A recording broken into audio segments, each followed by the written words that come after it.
In the Oliver School District at Zackarup Stadium, if you listen closely, you can hear the rhyme of the seasoned ferryman navigating the River Valley League.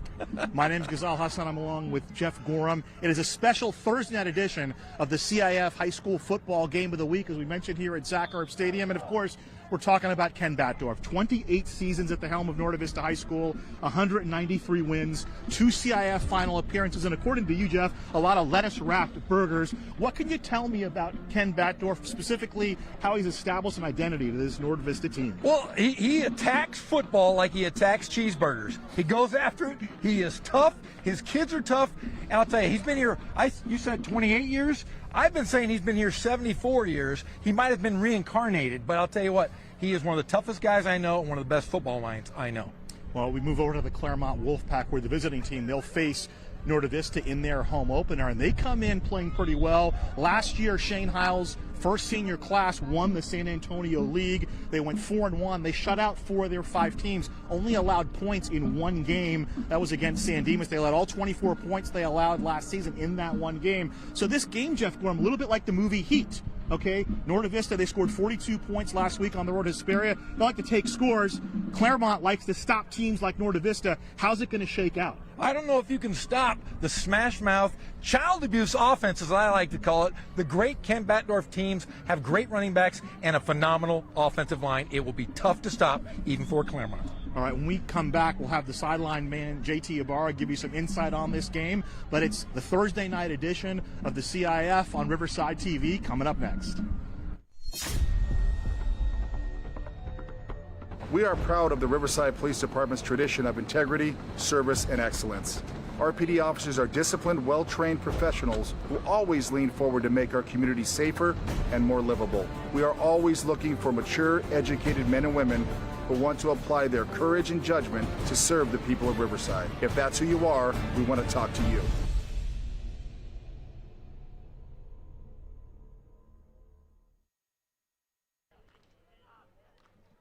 Well, guys, there are some definite key factors that could determine the outcome of tonight's game. First off, as was mentioned, there are some key injuries for the Norte Vista Braves. In fact, about 5 players will be sitting on the sideline, and that has Ken Batdorf concerned as to the outcome and how this game will ebb and flow. Another factor is the defense. Norte Vista has a very strong defense, but they're playing an offensive squad that really knows how to mix things up with the pass and the run. Defensively for Claremont, they blanked 4 out of their 5 opponents over the springtime, so this is a tough defense that they're bringing into tonight's football game. So you combine all that, and you look out to the west, and there's a key little fire that's taking place. I don't think that's going to be much of a factor, but it's going to be hot here on the field. Let's tee it up and kick off for tonight's game. Hey, thanks, JR. Great to work with you again. Sprung a little bit of a surprise. We didn't expect to see JR till tomorrow, but he troopered out, and he wanted to be here for the opener for Norte Vista against Claremont here at Zackarup Stadium. He just wanted to see you and I, my friend. Is that what it was? That's exactly what it was, but it's great to see JR, always the man on the sideline for Riverside. Yeah, we should do a bit for the year. You know, remember who shot JR from Dallas? I do. We'll do that here. We won't really shoot him, but you know what I mean. It'll be a contest. Which game are we gonna have that play out? Patrick Duffy. Did he play? He didn't play JR. It was Larry Hagman. Larry Hagman was JR, but it wasn't. He was the brother. He was the brother. Bobby. That's right. We talked about Coach Batdorf, and I just gotta repeat what I said. Man, 20. I know you were joking, but 28 years. He's coming up on 200 wins. That's a great milestone for a high school coach. I'll tell you what. All kidding aside, Ken Batdorf is one of my closest friends in the world. I've known him probably the entire 28 years he's been here, but those wins are so deserving because he's such a great mentor to these young players. Sometimes I'll think how many players he's coached over the 28 years, and it's got to be in the thousands. He's a great teacher on campus at, teaches PE here at Norte Vista High School. But man alive, everything he has done, it's Midas. He's got a Midas touch, and he's got a Midas touch with the kids and the football program. It's very interesting. We were talking to Shane Heil, who's the head coach at Claremont, before the game. he was very complimentary, to us. But when I spoke with Coach Heil earlier this week, same deal. He said, Ken was great with us, and they both had trouble finding a game. They kind of came together for this game. Where are we going to play it? This, that, and the other. And he said Ken was so accommodating and just so helpful with getting them set up for the game. He was so appreciative of it, which is an interesting twist because Shane Heil's first career win as a varsity head coach came against Ken Batdorf. That's right, here in this very stadium. I don't think it was the Zach Erb Stadium yet. No. It was on the road. They played here, and that was the year before where Norte Vista beat Claremont, Okay. and then I think it was the return trip over there. Although I could be wrong. But yeah, what a great story. A great coach here at Claremont. Seems like he has his dudes going in the right direction. Lost a few players last year, but heck, what a tough league, and wait, a whole 4 teams scoreless. That's pretty darn good. And of a five-game schedule. So here we go. We're ready for the kickoff. Norte Vista, obviously, in the dark jerseys. The white, it always confuses me. Claremont's the visiting team there in white. Yes. And the home team in the dark. But I guess they did, because Norte Vista has always either worn red or black at home, huh? Always. And who's going to argue with Ken Batdorf? He's been here forever. He can do what he wants. As we said, he is a seasoned ferryman. Every time you say it, I can't stop laughing. So true of Ken Batdorf. So Elaine deep along with Perez, and Claremont's going to kick it off to Novi. Brian Esqueda to tee it up for Claremont. Esqueda, a junior, also plays a little bit of linebacker for Coach Shane Heil. Welcome, Thursday night edition of the CIF High School Football Game of the Week. Gazal and Jeff back with you, and here's the kickoff.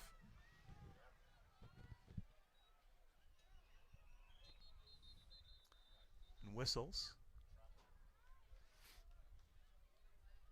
So it looked like Perez fielded it.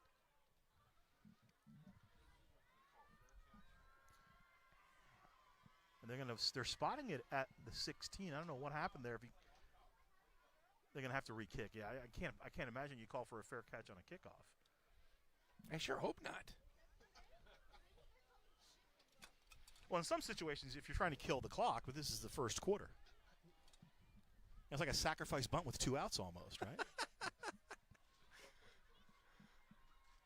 But Claremont did not play last week, and they didn't get a scrimmage in as well. So that's interesting.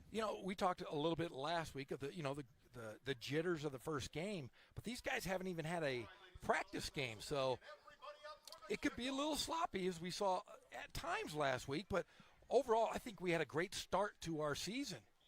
Nathan Giles, instead is kicking it away for Claremont. So Giles to kick, to receive Eddie Elaine and Albert Perez for Norte Vista.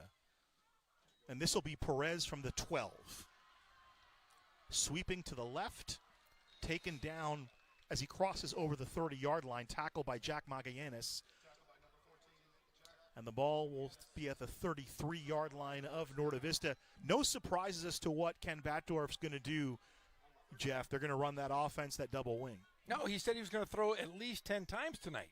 That's funny. I was joking with JR before the game because he always says that to you, and I never know, is he serious or is he just joking around with you because you know him so well? Sometimes, I'll pull back the curtain a little bit. Ken and I talk after every football game, sometimes 1 o'clock in the morning, and he always tells me what he's going to do next week.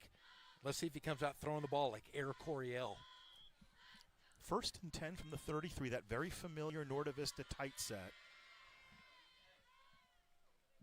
Eddie Elaine, the tailback. Here's the toss to Elaine, right up the middle, 40, diving forward to the 42. Very close to a first down. Didn't quite get a 9-yard pickup for Elaine on the play. And that's what they do. Here's the defense for Claremont. Look at Zach Leeper, the outside linebacker. Dylan Macias, the inside linebacker, returning starter. Caden Camposano was a starter last year as well. The safeties are both very good, Garrett Sandin and Caden Camposano. Talk with Shane Heil. They run a 3-4 largely because it's a neighborhood school. They don't have a lot of 280-pound defensive linemen, so they do what they can. He feels they're a very athletic team, which is why they play the 3-4. 2nd and 1, line is the 42. Toss to Elaine, first down there. He spins off the initial tackle, leans forward to the 45-yard line, and a 3-yard pickup. The sticks move up for Novi. Yeah, and if you're Norte Vista, you just have to play smart football. You can't turn the ball over. In the antiquated season we had last year, there were a lot of turnovers with this Brave team. And I know Coach Batdorf and his entire staff have really worked on not turning the ball over. You see quarterbacks, running backs walking around with footballs on campus. So anytime I see one of those guys, I got to slap it out of their hands. So that in itself, I think, will curb the turnovers. And we'll see this Norte Vista team, see if they can run that tough smash mouth football. 1st and 10, line the 45. Surprise, surprise, Eddie Elaine with the ball. He's got some space. He's to the second level, makes a nice move. Staying with him. Good job there, but still Elaine twists through that tackle. Cuts back and up to the 36-yard line on the play. 19-yard pickup for Elaine on 3 carries thus far. He's already got 29 yards. Nice job by Garrett Sandin. I mentioned he did a nice job breaking him down, but Eddie Elaine's so athletic, he's still able to slip around him, Jeff. It looked like, when you and I were kids playing out in the street, some street football. He did some juke moves trying to juke him out and got a couple yards here, as we're going to see. That's going to be Fast Johnny in a couple of years, I'm Jeff. telling you that. I'm going to turn my little guy into a running back. Maybe he can play for Ken Batdorf. Batdorf will still be here in, 15 years. So call it the 37. So an 18-yard pickup officially for Novi.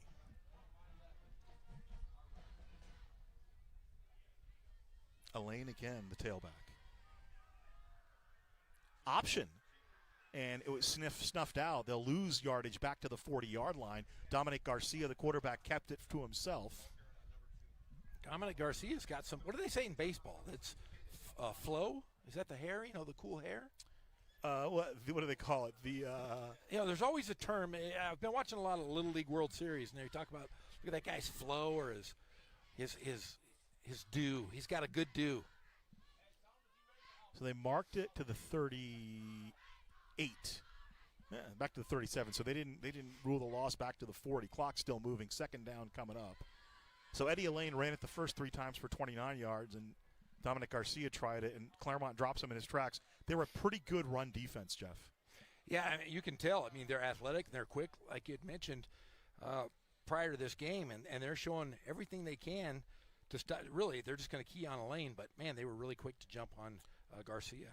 We mentioned a couple of times in the Open, they had 4 shutouts out of 5 games last year. Incredible stat. They were 4-1, and the only game they lost was to, of course, San Dimas. Because we all know San Dimas high school football rules. That's right. As we get a look at the Claremont sideline there. Coach Shane Heil in his 5th season. He's a graduate of Gary High. He's a Pomona kid, and he's come up under some very interesting guys. Worked for Tom Salter at Upland, worked for Mike Collins at Claremont, but he had a very interesting relationship, or a very formative relationship with Scott Morrison at Damien. Of course, we know Coach Morrison. He is now at Santiago. That's right. And he played at Pacific in '87. Was kind of an old school guy, but also very inclusive. And Shane Heil, we were talking, that's kind of the way he is. He's a tough coach, but he said, hey, I want to listen to you. I want to understand you. I want to create good citizens. I'll tell you what, the intensity matched his persona. He was a tough guy and came off as a tough guy talking to you and I. So 2nd down and 10 for Novi. First drive. They're going to throw the football. And getting to the outside is Dominic Garcia. So Garcia faked the throw and rambled out to about the 23. Another first down, 14 yards for him. He was upset that he got stopped in his tracks the first time. And you're right, he switches hands there. He's got the flow going, Polamalu style, without the curls. Maybe he needs some head and shoulders to get the curls going. So call it 13 yards to the 24, another first down for Novi. And they're doing what they do. And I know Ken Batdorf was concerned. Offensive line a little bit banged up, but they look pretty good thus far in the first quarter. And we have yet to see the other part of the two-headed monster. Jesse Carvalho has yet to play for the Braves yet. Eddie Elaine trying to take it up inside the tackles, and he gets about 4 to the 20.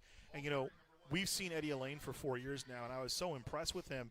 And I mean, when he started as a freshman, he was a little guy, just kind of a little water bug, a little scat back. I'm impressed by the work he's done in the weight room. He's a big, physical, strong runner now. And has done very well in the classroom.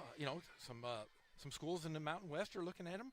But I'll tell you what, we've seen him longer than that, Gazal. Because remember, his brother, Freddie Holly, was here. He was the little ball boy that would always run around and play catch in the end zone. They'd have to almost threaten to kick him out of the stadium.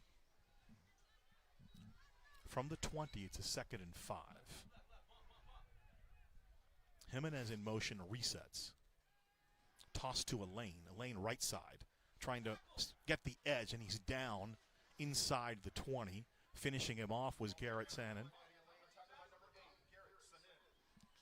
So it looks like Claremont's kind of figuring it out here. They're putting 8 in the box.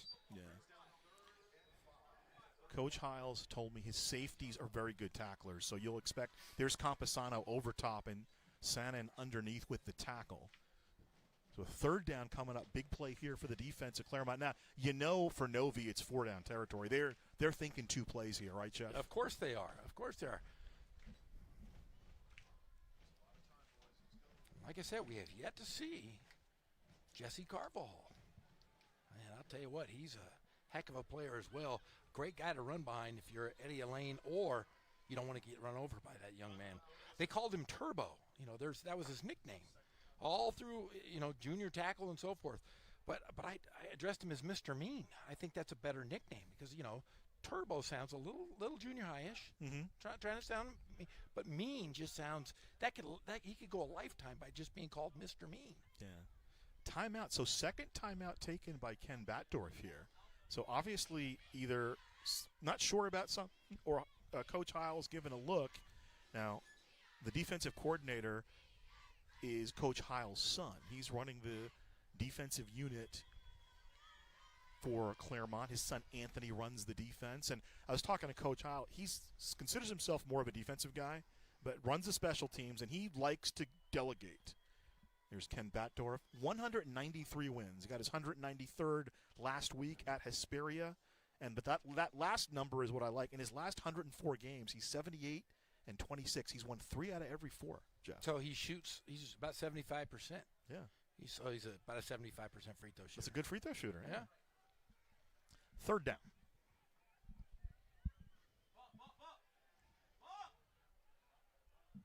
There's Varial in motion. Toss. Spinning. Close. I don't think he got there. I don't believe he did. Could it be the first time we've seen the chain gang all season? Macias with the tackle. McLemore also in there inside the 15. And obviously they're going for it, but he didn't get it. And you know what? You get two downs to get 4 yards. No problem. This is exactly how Ken Batdorf wants to play it. Already ran off 5 minutes off the clock here. That's typical Ken Batdorf team. But that was an interesting discussion we had on the field before the game. Norte Vista had a scrimmage, and they played last week. Claremont hasn't played. They haven't played at all. This is the dress rehearsal, the opening night, everything all in one. Our officiating crew, while we have a little bit of a break, Dean Lahise is the referee, Lou Beecham the head linesman, Dennis Lutz the umpire, L.J. Lefevre the back judge, Ronnie Calhoun the line judge. Here comes the measurement. I wonder if he's related to the Calhouns of John W. North fame. Because, there's a million Calhouns over on the east side. There's so many Calhouns in Riverside. They're like cattle rustlers. They are. Every time I go over by North High School or UCR, I run into a Calhoun. So the measurement works to the favor of the Braves. It is a 1st down, and they'll move the sticks up yet again. We exhausted all our chain gang material last week with your friend Yancey Dodson. Yeah, I'll tell you what, we didn't see him on the field. Next time Polly's on the field, we got to at least say, Yancey, run out, do something. Make a tackle. Yancey Dodson's built like when he was a tennis player, he was a stud. Like a tennis player. Like a tennis guy. Now he's built like an offensive lineman. From the 14, it's a 1st and 10. Varial resets on the right side. Toss to Elaine, immediately bounces off the tackle, and he bounces outside. He's to the corner, and a touchdown, Eddie Elaine. 14-yard run on the 2nd effort. Kyle Firm looked like he was closing down on him, but he bounces it outside and crosses the goal line for the touchdown. Elaine, in fact, he had 4 touchdowns last week. Mm-hmm. He's had 9 games of 4 touchdowns or more in his career for Ken Batdorf. Could it be number 10? 7 plays, 67 yards, culminating in the touchdown by Elaine, who gets around the right side. 5 runs by Elaine on the drive. I think 5 for 57 unofficially. The PAT is up, has the distance, and it is good. Eli Martinez, the sophomore right-footed kicker, puts it in, and typical Novi drive. Give the ball to Elaine. Let him drive the train. I'm going to call Eddie Elaine the E-Train, because remember we used to call Freddie the Holly Train. That's right. He is the E-Train. The E-Train takes you uptown, and that's exactly what Eddie Elaine did there with the touchdown. Do you remember when Freddie Holly had that medallion thing? It said like Freddie 3,000 or 4,000. That's right. 3,000. 3,000. Yeah. And then there was another guy that ended up Malesio, and he had like 5,000 yards. He had the second greatest season of any high school football player in history. When Ken Batdorf is ferrying that river, he's just finding running backs, Well, he's always had this big giant line. You and I could just, if we had that's some. true. It is the big boys. We always talk about the running backs, forget those but it all guys. starts with the big boys up front. Big boys, and they eat well. Ricardo Cruz, Angel Navarro among them. If we'd gotten the starters from Novi, we could give you all 5 names. We'll do it eventually. And I will say this: Ken Batdorf, when he has his team meals, they're always phenomenal.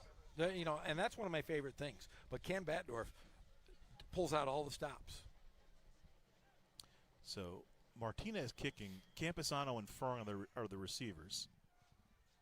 And this is picked up at the 20-yard line by Kyle Fern. And he's out of bounds at about the 25, and we'll get the first look at the Claremont offense. Talked about their quarterback, Nathan Giles. He's a junior making his first varsity start.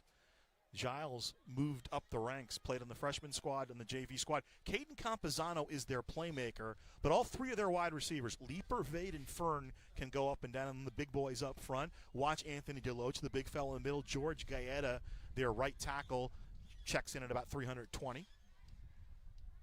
Alex Lopez, also two-way guy, plays offense and he's the nose tackle on the defensive side. The San Antonio League champions from the spring playing here at Zach Erb Stadium.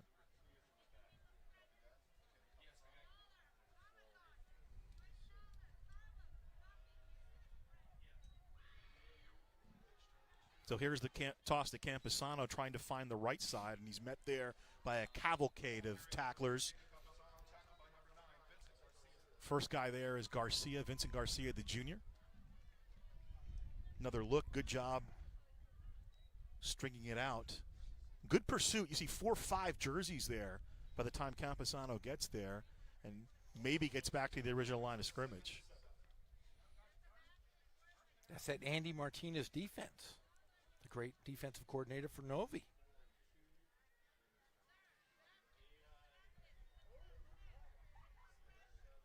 Second and 7. Here's the give up the middle. Physical runner. Camposano over the 30 to the 31. So 5 more yards for him. And he's kind of to Claremont what Eddie Elaine is to Novi. He's the pulse of that offense. And we've heard, that was the talk all week coming into that game. This game is the running game of Claremont. Can they match wits with Novi? Camposano last spring, averaged 7 yards a carry, 67 carries, 486 yards, scored 8 touchdowns. Also caught 7 balls. Third and short. Here's the give to the fullback. Looked like he had the first down, then kind of stutter step, I think, and he loses the football. The ball squirts loose. Novi is saying they have it. Let's see, he was rolled down, it looks like. Yeah, I believe that.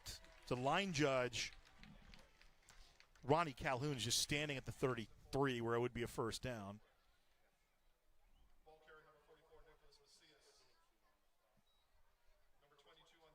So now they're going to say short of the 33. They're marking the ball at about the 32.5-yard line. So it'll bring up fourth down. Let's see if Novi brings everybody in here. Instead, that's third. I'm sorry, it's third. Okay. Oh, it is fourth. Okay. They have the number 3 up. If you can see the marker up, it still says third.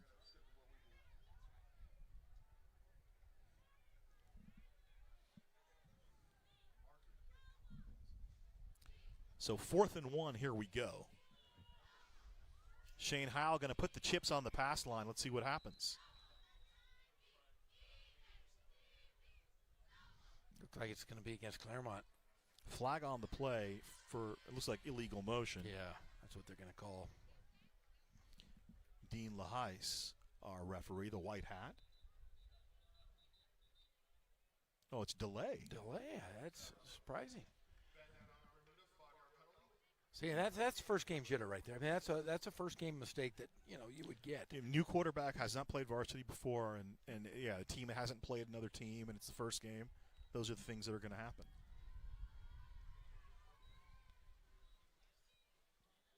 They were a senior-heavy team last year, and Shane Howell said, listen, I got seniors this year. I think I have 21 seniors this year, but because the last group, there were a couple of multi-year varsity guys, a lot of these guys don't have the reps that maybe last year's seniors did. So it looks the same, right? You have 24 seniors last year and 21 this year, but the 24 guys last year all were 2- and 3-year starters, where I think maybe only a handful of the seniors this year, I think 4 or 5 of them were 2- 3-year starters for Claremont. So that makes a difference, right? It definitely makes a difference. And now they move the ball back. I don't know if there was another penalty or what happened. I couldn't figure that one out. I was trying to watch that. Oh, maybe Ken declined it. Maybe that's what it is. There's Ken Batdorf, 28th year at the helm. He is the ferryman of the River Valley League.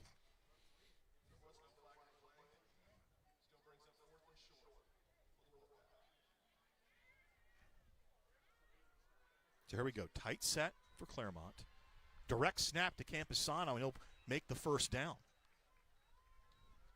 So Camposano, we mentioned he's their playmaker, and then kind of a little bit of a wildcat set after a shift.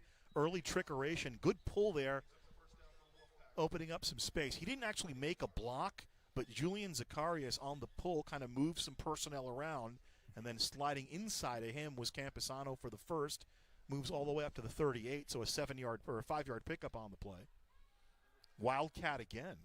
Camposano bounces it outside. Yeah, the exact same play, virtually just on the opposite side of the ball this time. And there we go, the 2 Alpha Dogs. Eddie Elaine takes him down. Mano a mano there. Elaine sweeping across the formation and drops him at the 44-yard line. 6-yard pickup. I tell you what, if you're Claremont, you got a new quarterback, and first time you played, you're gaining ground here. Continue to pound the football against this Novi team. Camposano again through the middle. Nominal gain, maybe a yard. Ball carrier number 2, Kenny Camposano, tackled by number 15, Javier Moctezuma.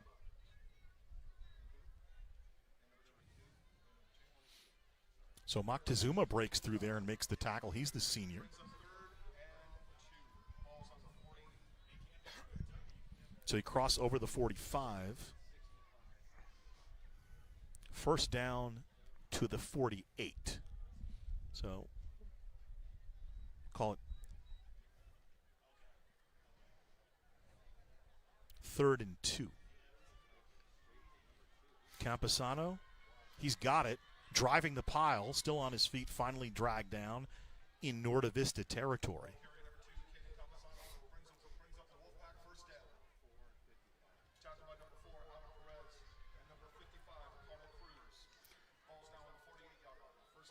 Yeah, continue doing what you're doing best, and that's tearing up clock, getting a little bit of real estate in between, and hey, we could be home by 7:30. We could be home by 9 o'clock. Ken Batdorf could be wrapping up that beef patty and the lettuce by 8:45. Man. Yeah, I think he might be back to buns, though. From the 48, it's a 1st and 10. They must have found something as angling to the outside is Camposano. Good tackle there on the open field. Nice job on the tackle. That was Isaac Gaines making the play for Novi.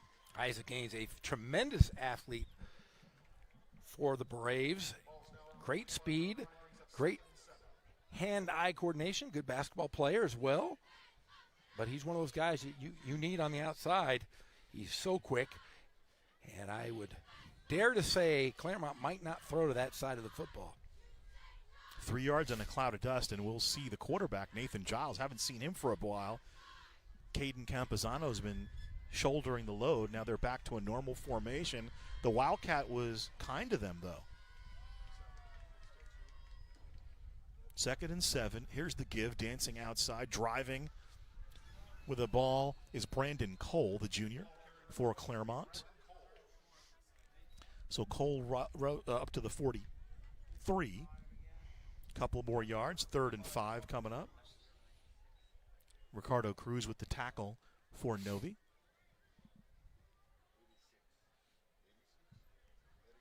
So we're under a minute to play here in the first quarter. This game is clipped along. A nice drive, 67-yard drive, 7 plays for Novi. Now Claremont started at their own 24, and now they're all the way up to the 43 of Novi, but it's a 3rd down situation.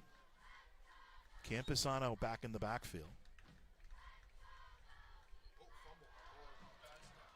That's Archie Vade in motion, and the ball deflects off the receiver in motion, goes back into Claremont territory where Vade dives on it, but a big loss and a punt coming up from Claremont. So, yeah, tough. Now, I don't know if he was supposed to take that as a direct snap or he was just running by and just trying to make sure he didn't hit the ball, but again, one of those first week plays here. Archie Vade, he's a returning starter, and I think maybe he was trying to fake and just faked it too well. Yeah, that was definitely trying to be a fake. So end of the first quarter, it'll be 4th down when we come back. 7-0 in favor of Norte Vista. Pretty clean first quarter. The Braves do what they do, right? They drove the ball down the field. Eddie Elaine punches it into the end zone for the lead, and now the Wolfpack looking like they're going to kick it back. Let's go down to the sideline for J.R. Ibarra. Guys, it's been kind of a heavyweight battle between Elaine and Campuzano from a running standpoint. Eddie Elaine already 53 yards on 7 carries, and the creator of 4 first downs here for the Wolfpack. Campuzano has been on most plays here running-wise for the Wolfpack. So you're going to see a heavyweight battle continue on here in the second quarter. We'll send it back up to you. Yeah, Eddie Elaine last week, 210 yards, 4 touchdowns on 11 carries, and they kind of called the dogs off in that game against Hesperia. They were up 42-14. They were up big late. I mean, not like Ken Bedroff has to call the dogs off. He doesn't throw the ball. He runs the ball. Yeah, and I'll tell you what, he's got to play his goal is to win a CIF championship, and we've seen in the last 10 years covering the Braves is that they have gone through their league so well that by the time they're in the playoffs, the guys that had started, they're playing half a game. Right. You got to play 4 quarters. At some point, and I know there's a lot of talk with regard to you don't want to run up the score, but at some point your guys got to play 4 quarters. Here's the punt coming. This is Brian Escada who kicks it high and deep. It bounces and it'll go dead at about the 30-yard line. So 33-yard kick, no return. So at this pace, Gazal, it could be a 4-possession game. Yeah. I mean, 1 possession each quarter. Instead, that was a 23-yard, not 33, 23-yard kick down to the 30. Get a look at the Norte Vista sideline. Back to action here at Zach Erb Stadium, the Oliver School District. I saw Zach Erb down here. He's in the bleachers. I just watched Tombstone. My wife had never seen Tombstone. Okay. So she'll be your Huckleberry. She's my Huckleberry. It took about 4 days to watch because we had little kids.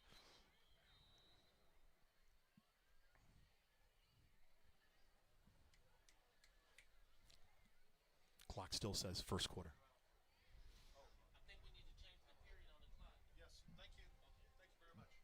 So timeout on the field here with a 7-0 lead. And the Wolfpack, you mentioned a couple of mistakes, week 1 mistakes, kind of short-circuit their drive. It stalls, albeit in Norte Vista territory. Man, that could cause problems because, like I said, we have yet to see Carvajal into the ball game.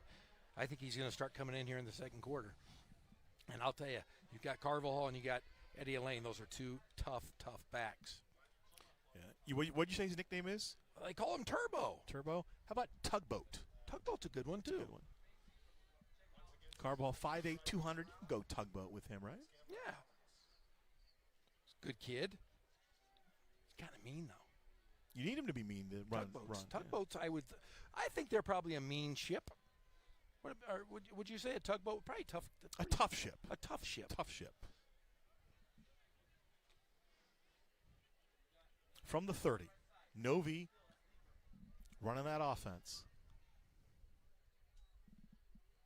Here we go. Here's the Mr. Tugboat. Here's Carbajal in the middle of the line, maybe a yard on the play.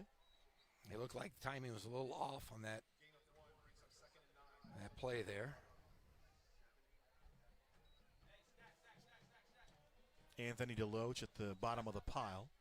Second down coming up. Elaine back in. Here's Eddie. Elaine picking his way, diving forward, maybe 7 on the play. I like the helmets of Norte Vista this year. It's got numbers. Love it. A little easier to identify, huh? There's Eddie Elaine with the number 1. Getting tackled by Camposano. He took Camposano down earlier. Camposano returning the favor. In fact, on campus, I saw the ASB director, Keala Hughes, I think he's become like the equipment manager for the football team. I saw him out in the quad one day. He was eating a burrito like he always does, and he was putting on these decals. I said, "What are you doing?" He goes, "I'm the equipment manager." So he did every number out there. It was a macho combo burrito. I've never had one of those. I always wonder when I look at those, I say, how much macho do I really need? How much machismo could you handle? I can handle quite a bit, but do I need it? No. Delay of game on Novi, so it'll march back 5 yards.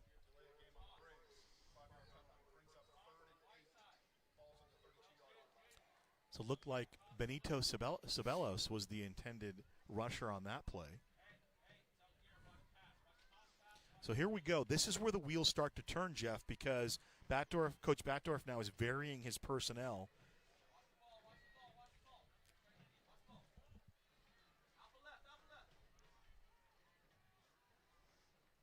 So there's Elaine now, the tailback. Garcia's going to throw. Under pressure, just gets rid of it. Outside the tackle box, was seeing pressure and got rid of it. Applying the heat for Claremont was Jaden McLemore. Nice play there. Watch, getting past the first line of blockers and kind of delaying it offensively was Julian Zacharias. He was in pursuit early, allowing McLemore to kind of come in and apply the pressure, and 4th down coming up. So good stand here by the Claremont defense. We talked about how good they are. Yeah, I'll tell you what. Ken Batdorf last week only punted one time, and he was mad about that. And he's punting here in the second quarter. So Dean Lahise will tell us about the flag.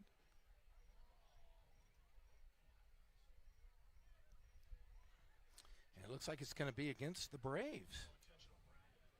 Oh, wow. So they're going to call intentional. I thought he was outside the tackle box, Jeff. He was way outside the tackle box. Let's see it again.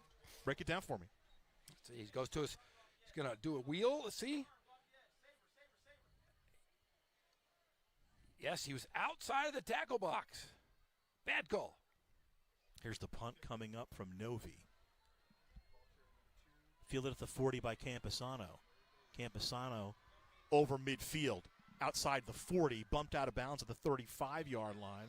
So about a 25-yard return by Camposano after a 28-yard kick. So good field position coming up for Claremont.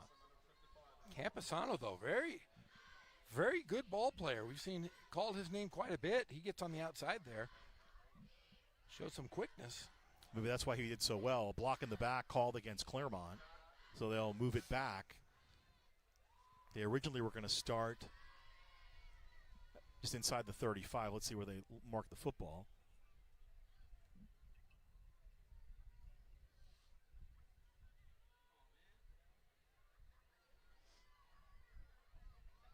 We had a great game last week. This is going to be starting off as another great one.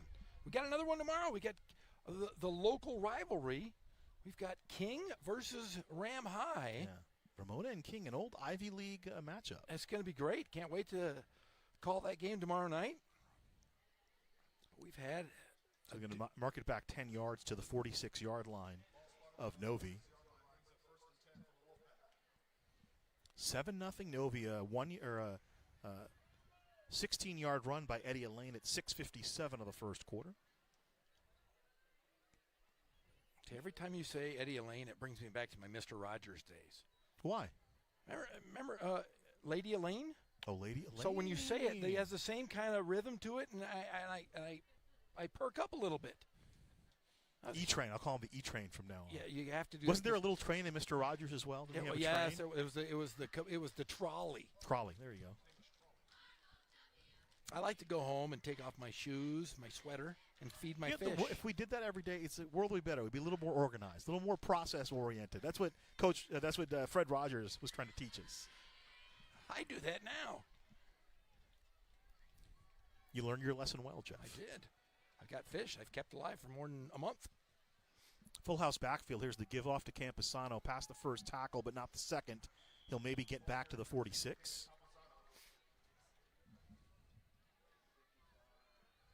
Yeah, we got to go. We have to call. We can't say that anymore. It's driving me nuts because now I'm all excited about Mr. Rogers. So he did get a yard on the play. Call it 2nd and 9. Clock moving. Claremont High out of the San Antonio League. Beautiful high school. Have you ever been to Claremont High School? I have not. I know it opened in 1890, though. It's right in a smack dab in a beautiful neighborhood. Toss to the right side. Cutting up between the tackles, maybe getting 3 yards for the Wolfpack is Brandon Cole. Now, my understanding is the original Claremont High, where it is now a shopping mall. And then there's a new building, and there's a little bit of history. They won a couple of CIF titles in the 50s and a couple in the 80s. Now, I understand they've won 5. I just couldn't find the 5th one anywhere. Wikipedia says they've won 5 CIF titles, but I went through the CIF archives. Those are the only 4 that were coming up. It was in the 1800s. Oh, maybe it was before 1950. That's why I couldn't find it. Leonard Cohn won the first 2. Bob Bays won the second 2 with Dan McGuire at quarterback. One of the great quarterbacks I had ever seen in Southern California. First-round pick of the Seattle Seattle Seahawks out of San Diego State. He just couldn't move, but he could throw a football. It's like 6'10". Yeah, and he could throw a football over a mountain. He was like Uncle Rico. 3rd and 7 coming up from the 43 for Claremont. Yeah, he had the best arm of anybody. He just couldn't move. But at San Diego State still holds a number of records.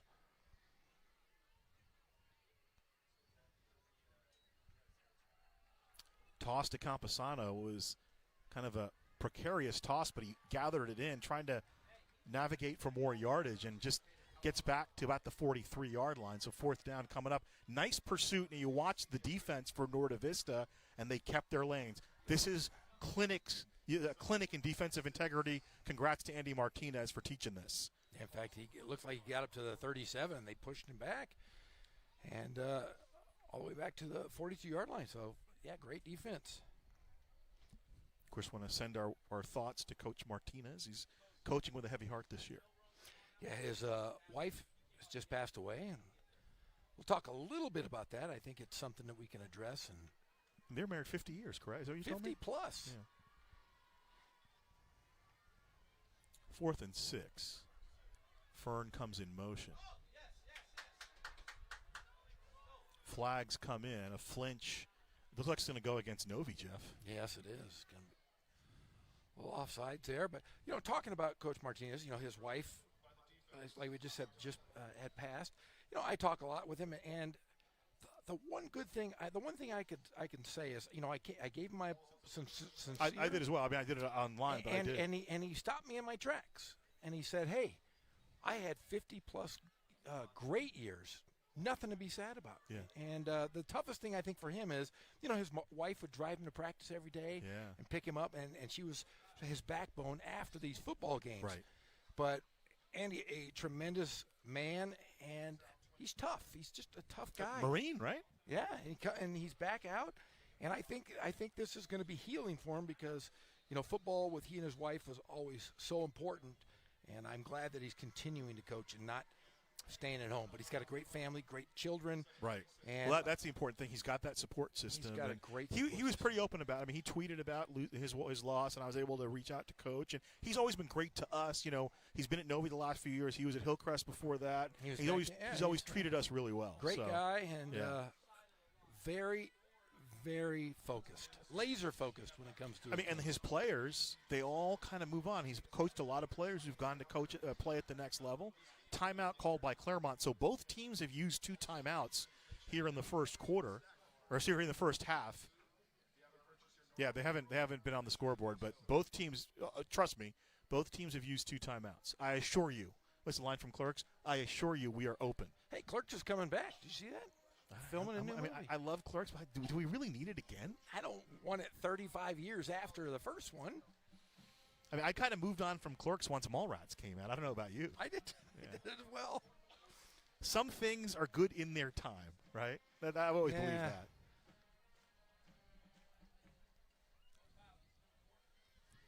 So 4th down and 1.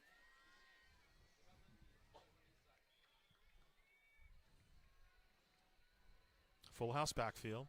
Here's the Wildcat. It worked in the first quarter, and there it works here in the second quarter. 1st down as Campusano just takes it right up the gut inside the 30 to the 29-yard line, and they'll move the sticks. Yeah, the Braves just haven't been able to adjust to this. They're going to go right and left side every time. And there's the jump to the right, as we just see. Ryan Campusano is the offensive coordinator for Claremont. He's been with the school about 25 years. He's Caden's dad, and here's a whistle and a flag comes in. And there's going to be too many guys on the field. There's 12 guys. Caught him. That's why you snap the ball. That's another, kind of week 1 deal. But if you're the offense, you need to recognize that and snap the football. Yes. And they did. Claremont did. So 5 more yards. They'll move to the 24-yard line of Novi. This drive started at the 46-yard line of Claremont, and they've traversed to the Novi side of the field. 7-0. Ghazal Hassan, Jeff Gorham with you. Sac Earp Stadium. It's a bonus edition. Thursday Night Football. CIF High School Football Game of the Week on Riverside TV. We're going to give you 2 games this week, though. Hey, we have 20-plus high school games on the docket and 5 at RCC. I'm not doing any of the RCC games, though, Jeff. Can't wait. I'm not doing any of them. Oh, you're not? I'm not. Jets going to work with Nick Rice. Nick Rice, I can't wait to probe him. Hopefully he's learned his presidents. He better know his movies and pop culture as well, or he's in big trouble. So from the 24, 1st down at the 19 for Claremont. Wolfpack roaming. Giles will air it out. Complete to the outside. Kyle Fern with the catch. Catches it at the 15-yard line. They'll have a 1st down. Fern with the reception. Had 9 receptions last year. He was their big play guy. 9 catches, but nearly 200 yards. Averaged 21 yards a catch. Had a 72-yard touchdown strike against Chaffee on April 16th. This one's not 72 yards, but a nice catch. But a good throw. He threw off of his opposite leg, which is very difficult to do. Well, that's the out. That's what they want to see you throw. Meaning coaches want to see you throw. That's how they evaluate the arm. And looks like there'll be a penalty against Claremont, illegal man downfield, and that'll all come back.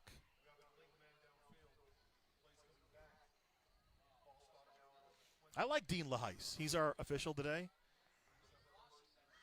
I love him. He hasn't thrown too many flags. No. He reminds me of a character from Roadhouse. You ever watch Roadhouse? I've been talking about the original Roadhouse with the Swayze dog, Patrick Swayze. Oh, the best. Kelly Lynch. That's right. Campusano dancing. Again, good defensive integrity by the Braves. Campusano broke the first line, but only got to about the 25-yard line, 4 yards on the play. Running to the right side. They like that right side, the Wolfpack, and the tackle on the play made by Isaac Gaines for Novi. So 2nd down from the 26. 1st down again, just inside the 20. Nathan Giles calling signals, tossing. Campusano gets a nice block. Trying to move to the outside. Good pursuit there. And the tackle made by Eddie Elaine. Elaine had a shot early. He was not going to turn down the second one. There's a hold in the backfield right there. That's going to be the play. That's why he couldn't get to him. That's exactly what happened. I saw it. I said, I think that might have been a hold. As soon as you said they hadn't thrown many flags, Jeffrey Gorham, looks what happens. Oh. Jacques Hughes, my friend. Jacques Hughes. So it'll come all the way back to the 43-yard line.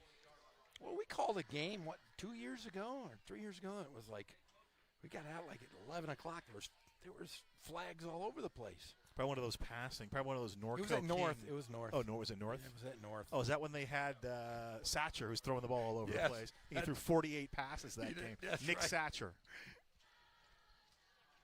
And I got in trouble, too. I Why? called out How? the You're the refs. nicest guy. I'm not that nice, apparently. I got yelled at by the city of Riverside. Camposano is going to launch it down the field. And good play, good close and incomplete, intended for Fern. Knocked away. Oh. Yeah, I'm never going to talk about a referee again. You should speak what you want to speak. You speak your truth, Jeffrey. I'll always. You'll let me back speak you my up. truth? Always. All right. No more flags. So incomplete.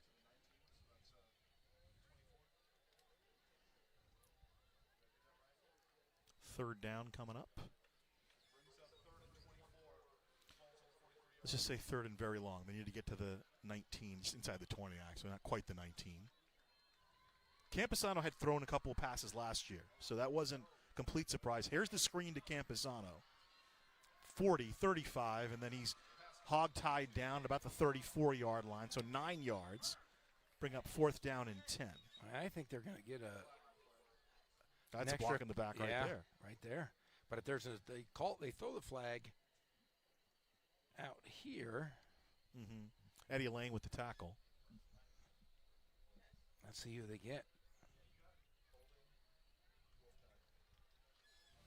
So I would guess if you're Batdorf, you turn that down, right? Yeah, of course. Although it is 4-down territory where they are, unless they can bring in a field goal kicker. Which, last week we saw 2 very good field goal kickers. Amazing. That was, I think, one of the bright points I was talking about. If you have a great kicker and a great special teams, I'm telling you, you can do some damage. You're a fan of kickers, too, over the years. You have been. I love the kickers. They're the unsung heroes. We had the kicker here. I can't remember his name. He was at Novi kicker. Remember, he was a pacifist, refused to tackle. Did he refuse, or did he explain it beforehand? Did he say, well, listen, I'm okay with kicking, but I don't want to hurt anybody? Yeah, he used to just run out of bounds.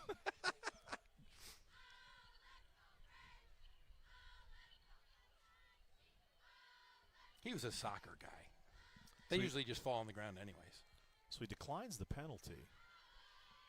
Well, they're still saying third down. I'm a little confused now. Giles completes it, and there's Elaine lighting it up.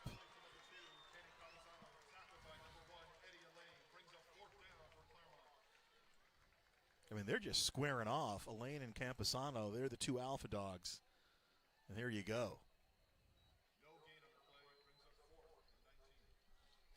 He flexed afterwards, too. Did you see that? Oh, Did a little yeah. flex. I can play a little defense, too. That's what he wants to say. You're a basketball coach. All postmen want to shoot threes, and all point guards want to post up. I mean, it's just the same way in Yes, football. exactly. Except none of my teams played defense. That could be a problem. Our defense was our offense. We just shot every time. Brian Escada to kick. Kicks from midfield. Punt turns over. Bounces at the 12. They'll let it bounce, and it'll be down inside the 10 at the 9. So a 29-yard kick, no return. And it'll be deep in Novi territory when they start with 4:17 to play in the second quarter. There's a look at the ferryman. Well, that's not him. A little bit further to the left is Ken Coach Batdorf. Awesome. There's There the he is. ferryman. Remember that Styx song, Don't Pay the Ferryman? I love Dennis DeYoung. I saw him solo. He was pretty good. Really? Yes. I like that Desert Moon song. That's a good one. Yeah. There's an accountant in Northridge named Dennis DeYoung, but it's a different guy. Are you sure? Oh, yeah, I do. The first thing I said is, I asked him if this is the train to Desert Moon. He didn't know what to say. So they marked it officially at the 10, first down. for Novi, and they'll run to the right side. Carrying the ball, I believe, is Carbajal. He's tackled by Nicholas Macias for Claremont, and it'll be second down. There's your guy. Did you have him in class? No, my wife did, though. Okay. So that's a pretty good gain. That's a 6-yard gain on first down.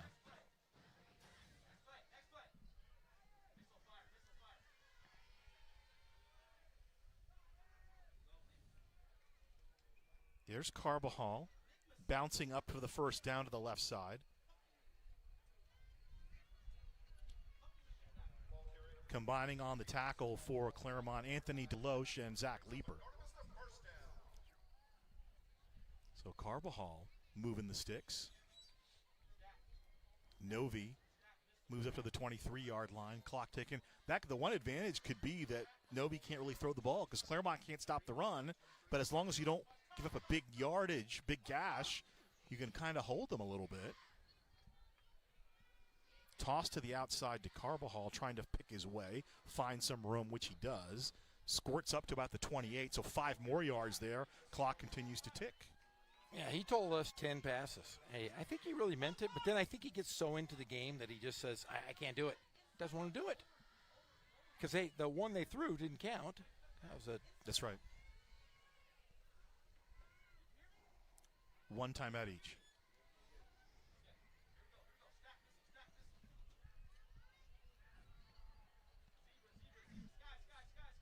So second down.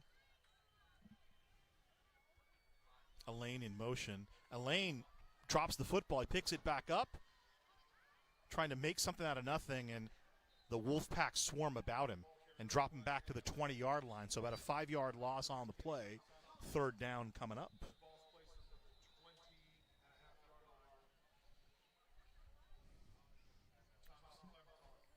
So that's their final timeout. So Claremont hoping they can get a stop here, Jeff, and maybe get the ball back with 2:17 to play. There's Eddie Elaine, and didn't quite. Now he lost his shoe, was part of what happened. Didn't quite get a good handle on the football. They didn't lose it, but they did have a loss. Got to go to high tops.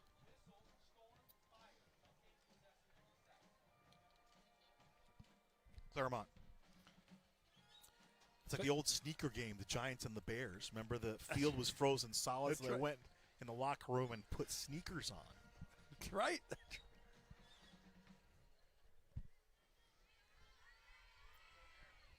I think you tried that with your basketball team once, and then they realized, wait a minute, coach. We wore sneakers in the first half, too. You're like, darn it.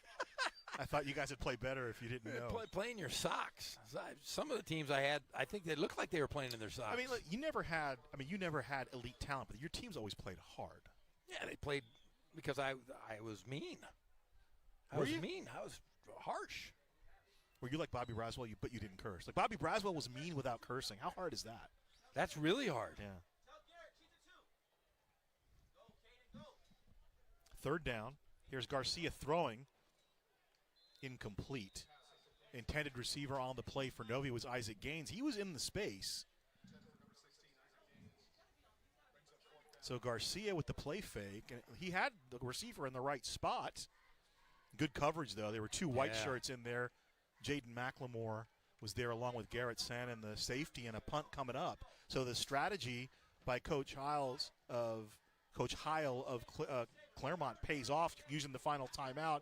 His team's going to get the ball back now. So Campizano back to receive. Now, is that Sabello's punting, or is that Martinez just in a different jersey? I can't tell, but I think they might have 12 guys here.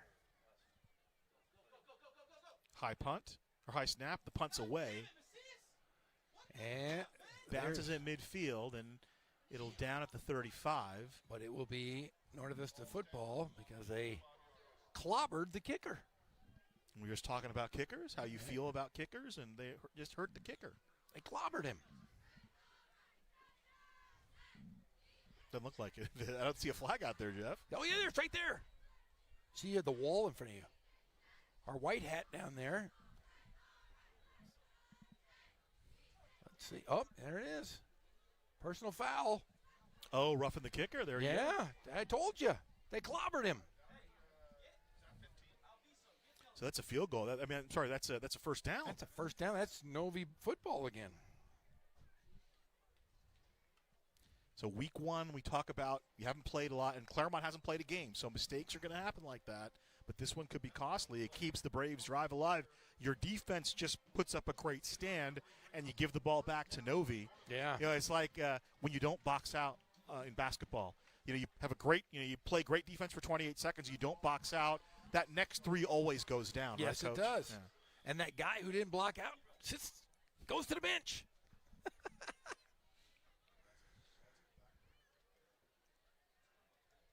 Now, Claremont will get the ball in the second half, though. So Novi looking to try to score. From the 36, there's the completion and a good tackle. Nice job by Jaden McLemore. He brings down Gaines immediately. Gaines with the catch.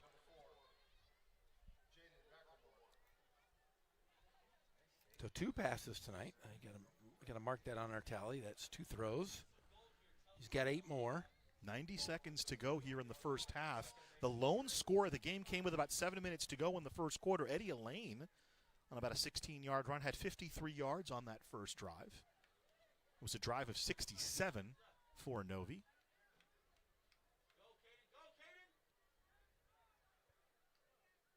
Elaine cuts inside, and a couple of guys need to help and bring him down at the 40-yard line. Lopez had the hand in first, but needed help because it's Eddie Elaine. Yeah, there's going to be a hold here.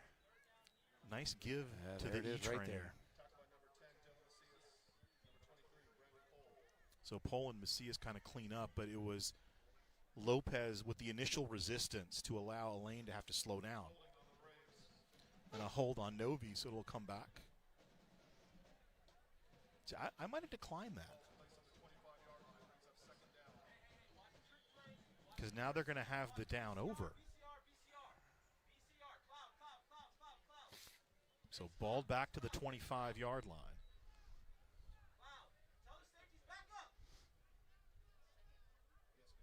This is Elaine in motion. Garcia to throw. Here we go. Tipped into the air. It's going to fall, incomplete. Getting 2 hands on the football for Claremont was Brandon Cole. Nice job him playing out in the flat, recognizing the play. So there's Cole there seeing the ball early, and once he tips it up, Leaper engages with Elaine. Not interference because the ball's been tipped. 45 seconds to play in the first half.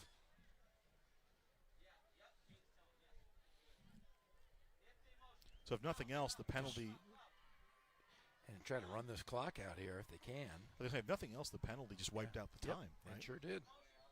So if Claremont gets the ball back, it'll be with minimal time remaining in this first half as Elaine in motion, and there's the handoff to the first man in the backfield. They drop him in his tracks, and as you mentioned, probably time maybe to get off one play. It'll be a punt.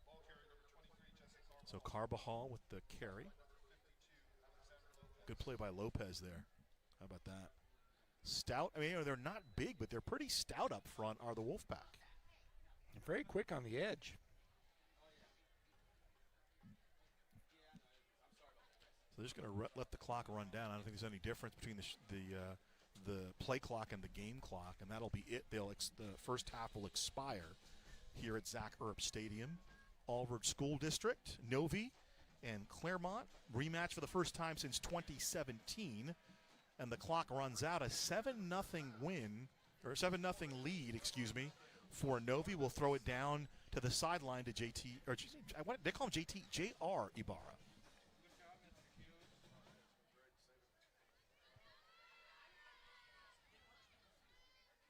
Get a quick word with Ken Batdorf, but one of the things that really dictated that first half of play, a total of 9 different flags on the field. So it really made kind of the slowdown of everything offensively for both squads.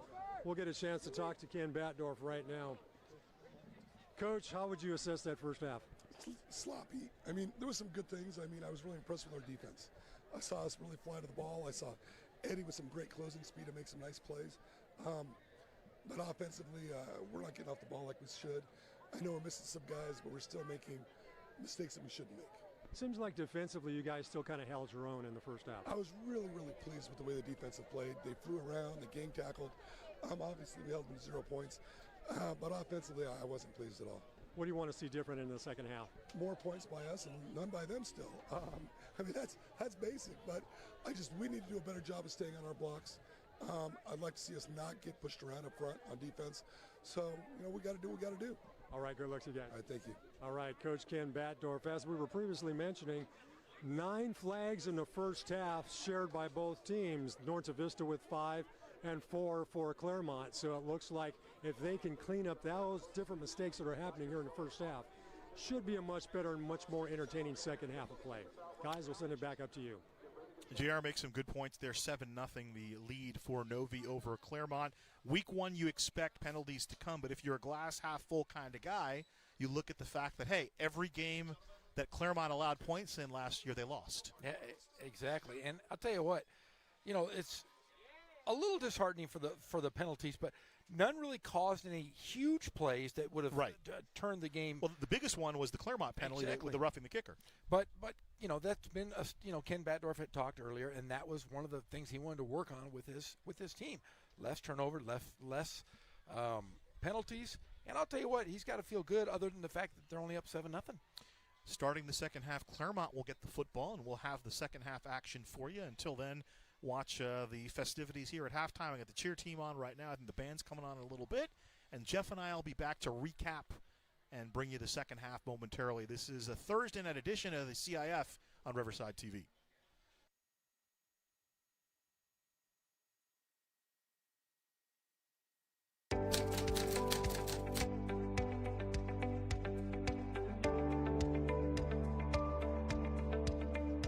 My name is Melissa Olmos, and I'm a driver operator in the Department of Refuse for the City of Riverside, and I've been doing this for 4 months already. I really enjoy it because this job is not like a routine, so every day is different. So I'm assigned to do the bookings. The residents call to the city to be serviced, and these items is large furniture, mattress, and appliance.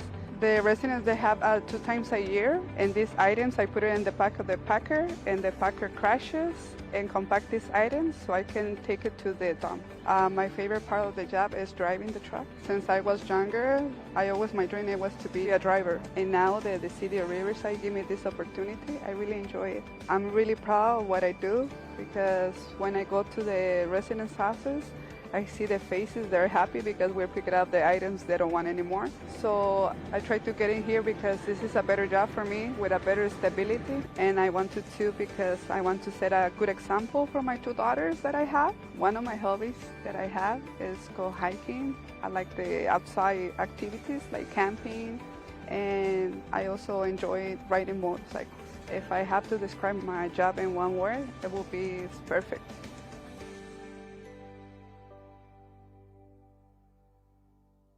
Engine 1 AMR, respond with RPD for a traffic accident with injuries. In 1234 Main, cross of Columbia, 2 vehicles involved.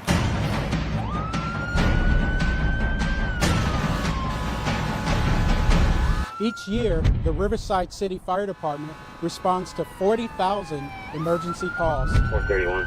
And the men and women of the Riverside Police Department drive Code 3 every day.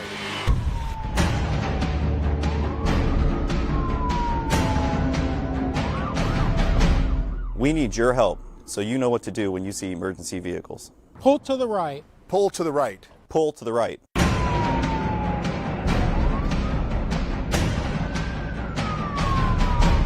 So help us help you. We need you to pull to the right.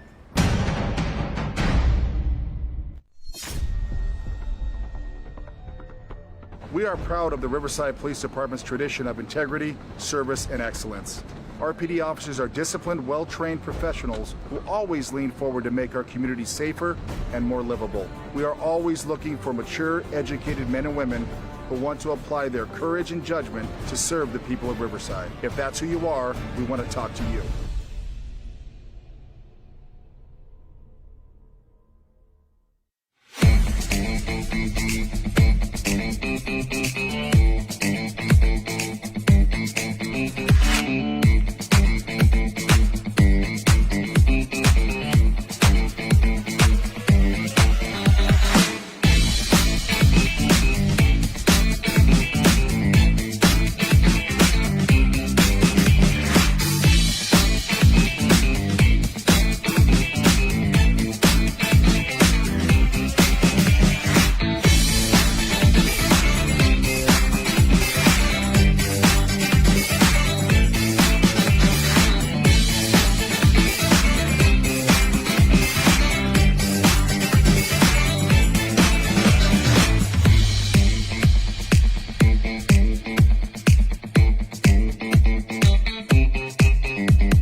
our very first building of a Little Free Pantry.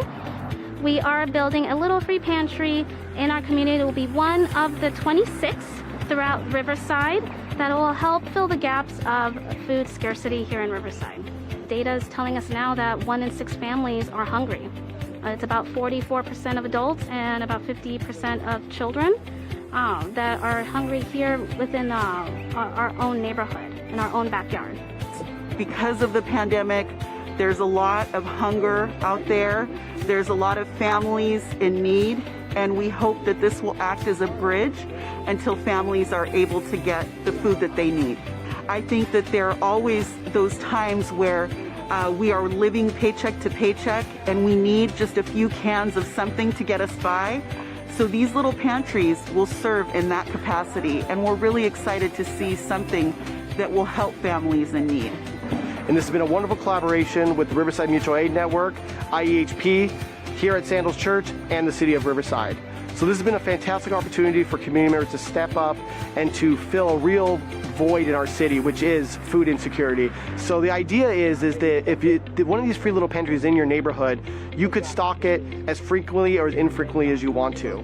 And the idea behind it is that when people have extra food, it doesn't go to waste.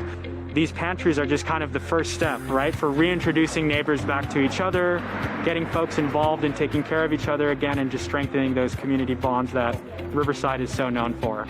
Because things like food drives and food distributions, they're really good, but they only help folks in that moment of need. And we wanted to create something that would continue giving back 5, 10, 15 years from now, and really allow the community to get back into taking care of each other, instead of maybe relying on, just government or nonprofit structures to kind of take care of them. If others want to follow suit, they can apply at riversideca.gov/cares as an application, or they can email us at neighbor@riversideca.gov to receive an application to host a Little Free Pantry in their neighborhood.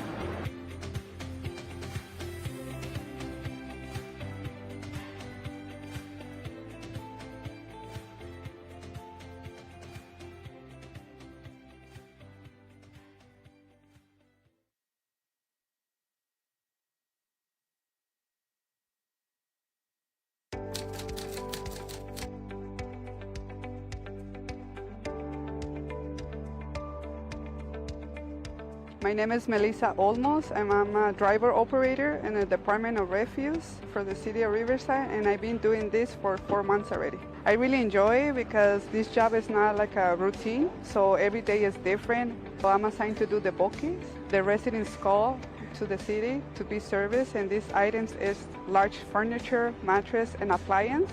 The residents, they have 2 times a year, and these items, I put it in the back of the packer, and the packer crashes and compact these items so I can take it to the dump. My favorite part of the job is driving the truck. Since I was younger, my dream was to be a driver. And now that the City of Riverside gave me this opportunity, I really enjoy it. I'm really proud of what I do because when I go to the residents' houses, I see the faces, they're happy because we're picking up the items they don't want anymore.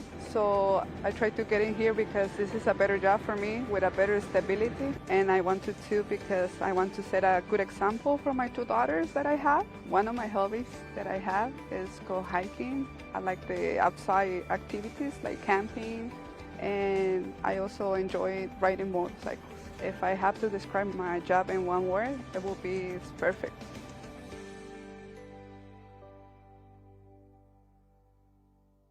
Engine 1 AMR, respond with RPD for a traffic accident with injuries. In 1234 Main, cross of Columbia, 2 vehicles involved.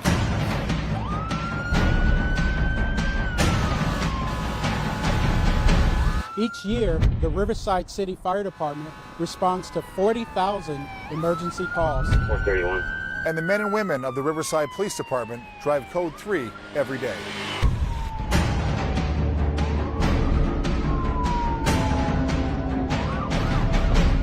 We need your help, so you know what to do when you see emergency vehicles. Pull to the right. Pull to the right. Pull to the right.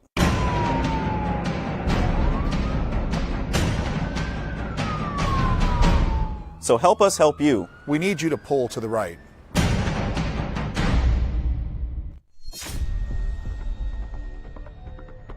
We are proud of the Riverside Police Department's tradition of integrity, service, and excellence. RPD officers are disciplined, well-trained professionals who always lean forward to make our community safer and more livable. We are always looking for mature, educated men and women who want to apply their courage and judgment to serve the people of Riverside. If that's who you are, we want to talk to you.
Today is our very first building of a little free pantry. We are building a little free pantry in our community. It will be one of the 26 throughout Riverside that will help fill the gaps of food scarcity here in Riverside. Data is telling us now that 1 in 6 families are hungry. It's about 44% of adults and about 50% of children that are hungry here within our own neighborhood, in our own backyard. Because of the pandemic, there's a lot of hunger out there. There's a lot of families in need, and we hope that this will act as a bridge until families are able to get the food that they need. I think that there are always those times where we are living paycheck to paycheck and we need just a few cans of something to get us by. So these little pantries will serve in that capacity, and we're really excited to see something that will help families in need. And this has been a wonderful collaboration with the Riverside Mutual Aid Network, IEHP, here at Sandals Church, and the City of Riverside. So this has been a fantastic opportunity for community members to step up and to fill a real void in our city, which is food insecurity. So the idea is that if one of these free little pantries in your neighborhood, you could stock it as frequently or as infrequently as you want to. And the idea behind it is that when people have extra food, it doesn't go to waste. These pantries are just kind of the first step, right, for reintroducing neighbors back to each other, getting folks involved in taking care of each other again, and just strengthening those community bonds that Riverside is so known for. Because things like food drives and food distributions, they're really good, but they only help folks in that moment of need. And we wanted to create something that would continue giving back 5, 10, 15 years from now, and really allow the community to get back into taking care of each other instead of maybe relying on, just government or nonprofit structures to kind of take care of them. If others want to follow suit, they can apply at riversideca.gov/cares as an application, or they can email us at neighbor@riversideca.gov to receive an application to host a little free pantry in their neighborhood.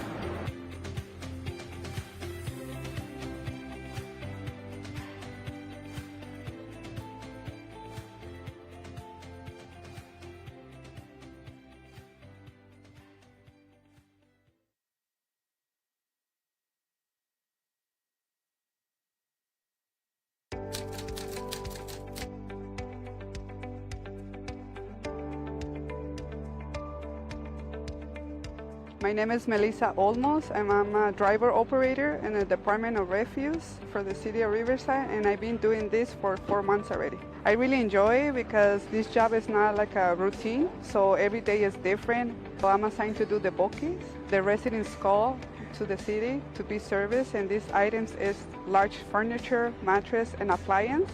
The residents, they have 2 times a year, and these items, I put it in the back of the packer, and the packer crashes and compact these items so I can take it to the dump. My favorite part of the job is driving the truck. Since I was younger, my dream was to be a driver. And now that the City of Riverside gave me this opportunity, I really enjoy it. I'm really proud of what I do, because when I go to the residents' houses, I see the faces, they're happy because we're picking up the items they don't want anymore. So I try to get in here because this is a better job for me with a better stability. And I want to too because I want to set a good example for my two daughters that I have. One of my hobbies that I have is go hiking. I like the outside activities like camping, and I also enjoy riding motorcycles. If I have to describe my job in one word, it will be it's perfect.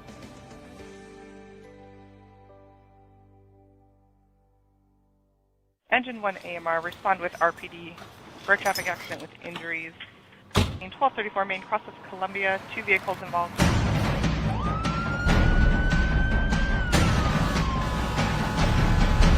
Each year, the Riverside City Fire Department responds to 40,000 emergency calls. 431. And the men and women of the Riverside Police Department drive Code 3 every day.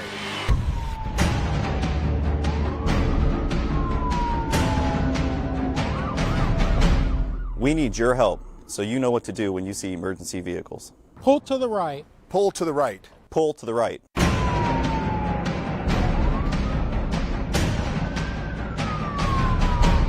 So help us help you. We need you to pull to the right.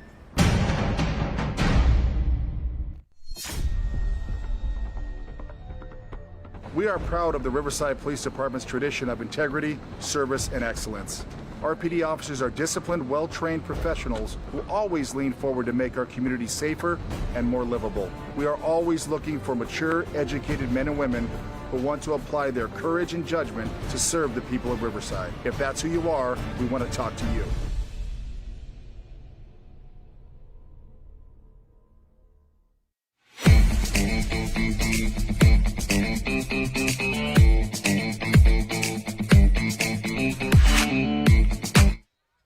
Second half about to get underway. Kicking it away for Norte Vista, Eli Martinez.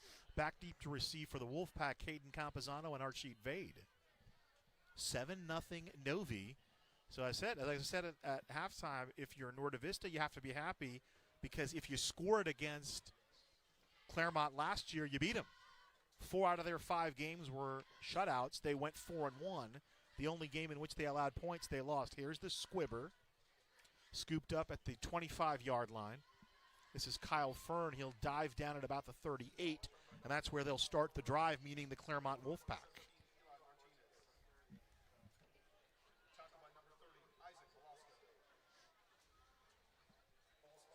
So let's see what adjustments were made in the locker room.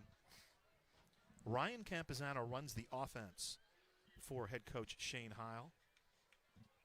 He's been with the school, we mentioned, 25 years. So, we talk about how Coach Heil wants his team to be good citizens, and he sells the idea of a family.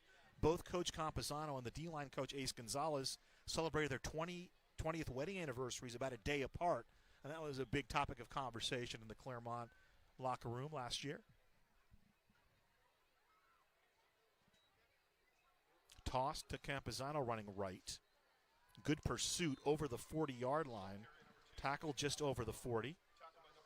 Well, they did do some damage when they ran that Wildcat type set, and they were going off right and left with the 3 backs. But, yeah, they're just going right to Campazano, who, was amazing in that first half for the Wolfpack. C.J. Richardson with the tackle. 2-yard gain makes it 2nd and 8. Thanks for joining us. Special Thursday night edition of the high school football game of the week. Ghazal Hassan, Jeff Gorham with you. J.R. Ibarra on the sideline. Our entire award-winning Riverside TV crew.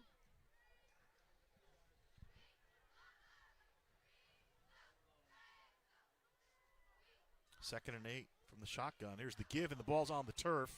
Diving on it is Giles. Johnny on the spot for Novi was Marcus Lane, and a 3rd down coming up. Yeah, watch here on the...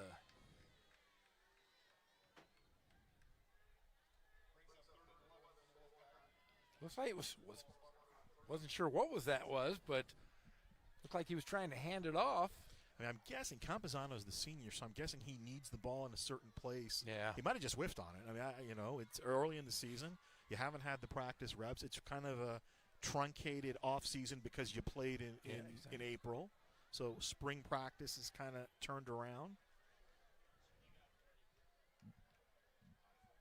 3rd down. Camposano, the tailback, immediately hit.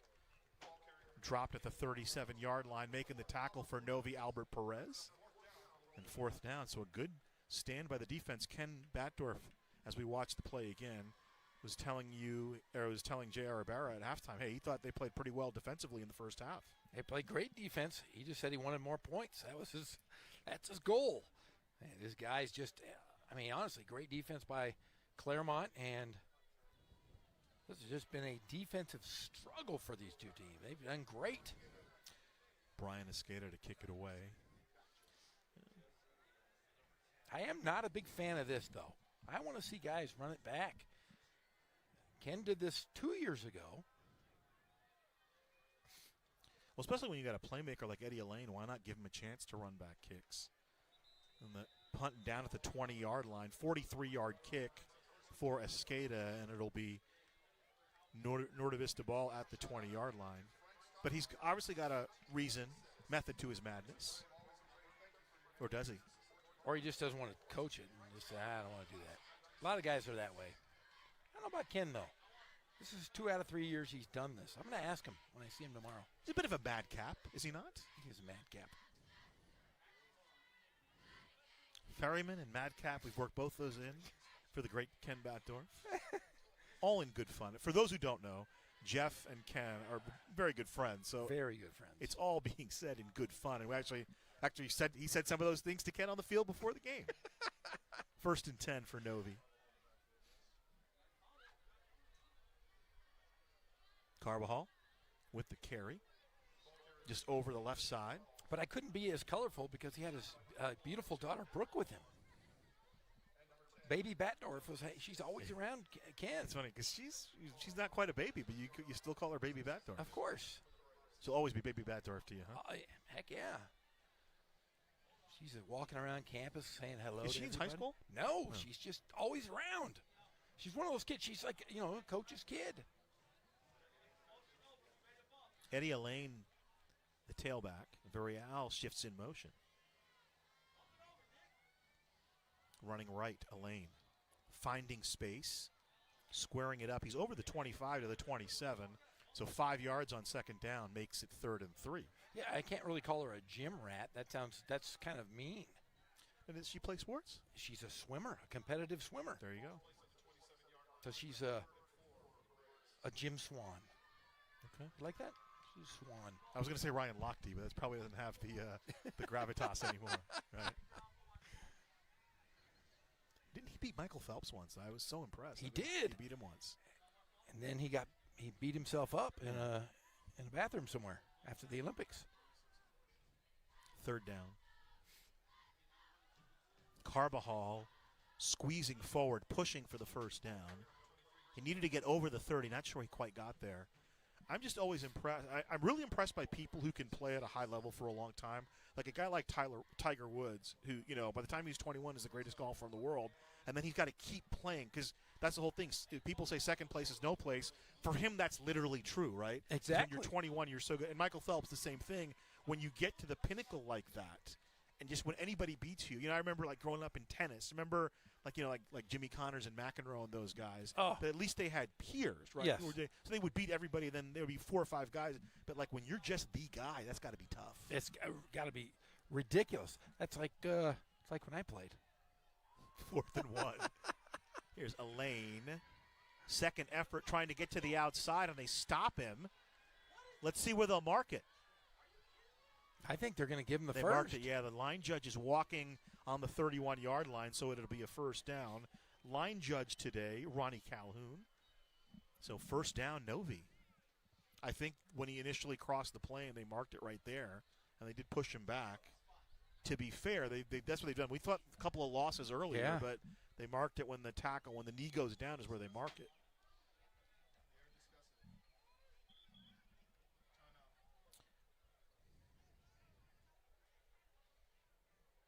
Dean Lahise. What do you think these guys are talking about right now? Caucus there. I don't know.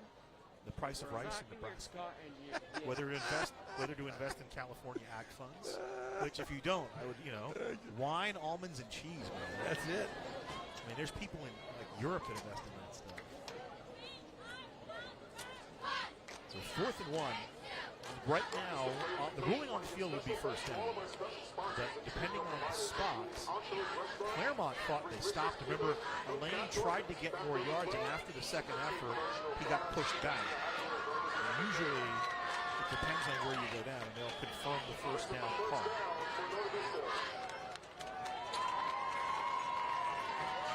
So I was right. When they reset the ball is where they start.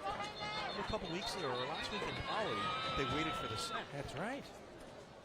And I was rewatching the game. And I'm like, man, I overspeak. No, that's the way it's been, and will since always be. Hey, we like the Riverside team. We try to call it straight down the middle. Exactly. Other teams here to play. Looks like a Braves down. Ken Backdorf coming out on the field.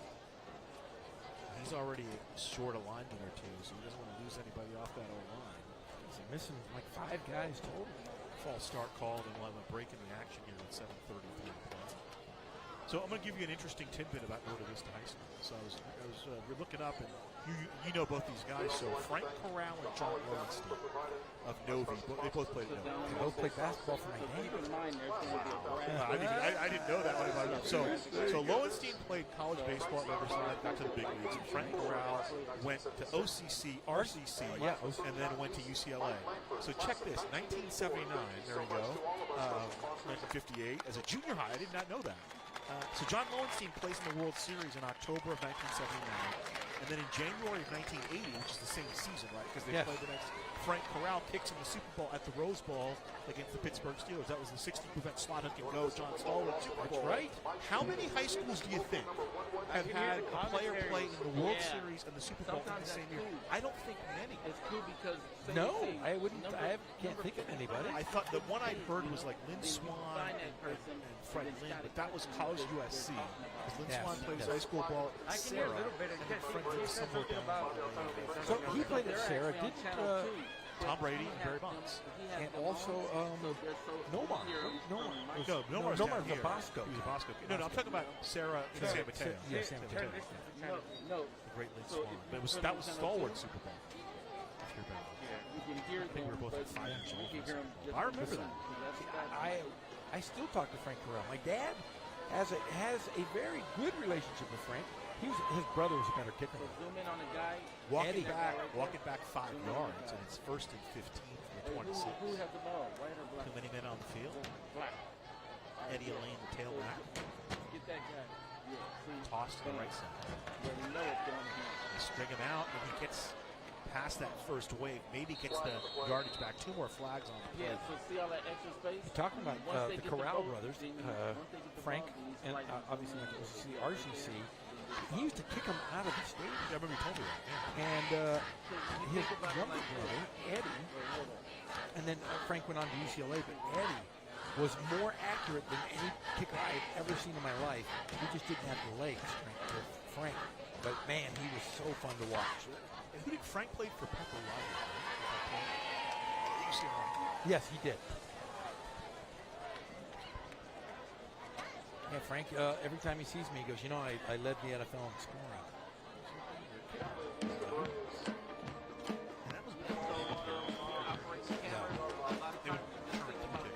You miss one kick, they just find somebody else. But he still, like, goes to all the Ram events and stuff. He's always there. Ray Malavisa. He's a large man. Ball moves back to the 16-yard line. First down is up over the 41. So first and 25. Showing so much grass. So trickeration there. And then he gets some of that yardage back. Another flag comes in on the play. The carry up to the 30-yard line. Carrying the ball for Novi, Jesse Carball. Little misdirection and a little trickeration. The tugboat. And there's the tugboat Carvajal carving through the defense at Claremont. More. Wow, now nine flags in the first half, and we've seen, I believe, 3 already just in this last couple of plays. Another hold on Novi. Oh, it's going to do offsetting. So it's just a duo.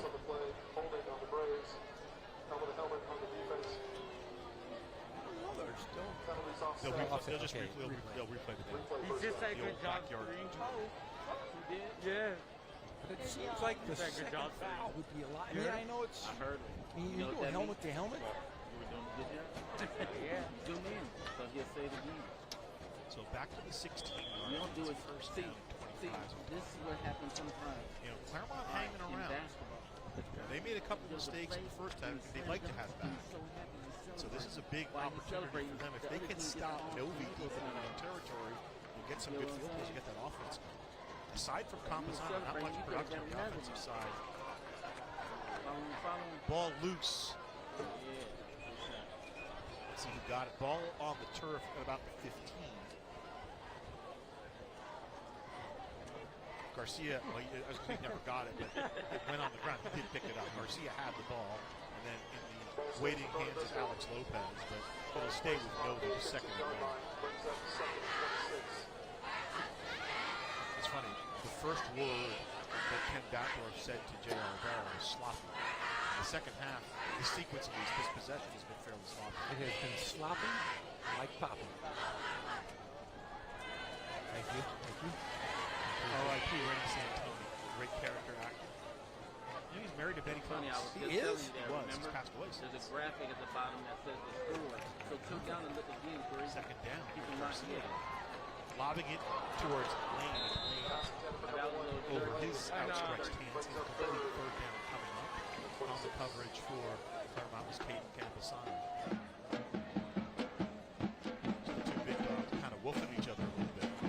I like that matchup. I like the Campusano and Lane. Hey, I want you, you want me. Let's go do this. That's 3 passes. Well, no, one's right. One was wiped off.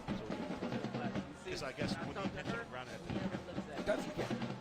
It's like Robert Duvall says in Godfather 2. It's just if it never. It's as if. I'm only saying that for an example. Huh? No, that's a good thing. Because what happened is when I talked to him, he looks at me and then he loses his shot. When he looks back, they're gone. Oh, I have. Garcia airing it out down the field. Little bit overthrow, maybe complete fourth down. That was good follow. Now, did your eye ever go off of the screen down here? Sometimes I'll go in here just to see where the ball is, just to help me. Quick look at Ken Batdorf. The ball at the 16-yard line. Here's an opportunity for Claremont to have advantageous field position. 7-0 lead. Campusano just inside midfield waiting for the All punt. right, so get a little tighter because before it's game. And I believe that's Martinez kicking, but he's wearing a different jersey. The kicker's wearing 40. I do not believe that's Benito Civeles. I believe that is Eli Martinez kicking it.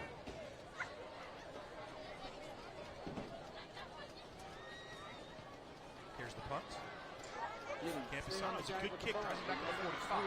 Campusano to the 45-yard line. Novi to the 40, 35. And finally pulled down inside the 35, close to the 30-yard line. So pretty good return, 25-yard return. That was a good kick, 39-yard kick, and good return by Caden Campusano.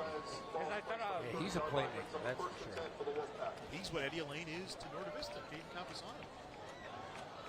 That's why Because they I thought, yeah, Norte Vista was. We said was Ken punching the Batdorf, ball. 28th year, And so coming I up was on his focusing 200 on the wins. punt return. 7 more Yeah, wins. but once he got it, How about then 7 more wins. So move off from him and then zoom out. Get that this year? Zoom out of it, right? No, stay on it. Stay on he had the ball. If Novi wins 8 games, that means Batdorf has So stay with him. He might get stay that with to the ball. win the Anything else? Anything That would be pretty cool. Just stay with whoever has the ball. But what do you do with 200 wins? Just tell everybody you walk around with a jacket that says 200 It's a nice wins. clean number, you know. Just say, hey, I'm gonna wear a jacket. I'm gonna buy him a jacket. I'm gonna go over to Ken's Sporting Goods. And I'm gonna have them make a Letterman jacket. 200 wins. What a good friendship. Yeah. First and 10 for 30. Here's the give to Campusano. He's in a wrecking crew. Inside the 25, so 7 yards on the play for Campusano. And it seems like the offensive line, the big boys up front, for Claremont are finding their rhythm. And you've been doing this gig a long time. I mean, well, how many games do you think you've called in your lifetime? So I started this in 2012. Yeah. You figure an average of 12 games. Perfect. Great job, Grace. Maybe 30 if I'm with Ken Baddour. You have focus that I'm telling you, man. I'll get you a jacket too. focus, right? Toss, running right to Gambasano. Trying to reset himself, and a flag Good comes job. in. You saw that He'll flag? get to the 20-yard line. So if he gets to the 20, it's a first down, but a flag comes in on the play. You guys, after this game, you guys gonna be ready. Might be a block in the back there. I probably would get you a leather vest, like a biker vest. And I put like a 2% of it because you can That's what I was about to say. all those wins and calling all those games. But I really think if you combine all of your sports, Yeah, I kind of I'm closer to like 6. Matt, only since 2008. And, so, figure this is my, what, would be Now, when you guys play football, you never play 30 football the same. That's like 400. racking them up. Football, I said, was like 100, so that's When they're 500. on the white side, you're And then thinking baseball, they're on your camera where they're for close up. baseball, let's say on the third, so that's 400 more. So I'd be closer to 1,000. It's amazing. I'm going to get you a vest. You got to wear it though. Ball moves back to the 37. It's still second down on the holding penalty. There's campus outside, upended at the 30-yard line. OC, gotta be careful. You saw what happened? You start celebrating. The worst, the camera starts defender who made the hit got the worst. Did you see He's that? still down.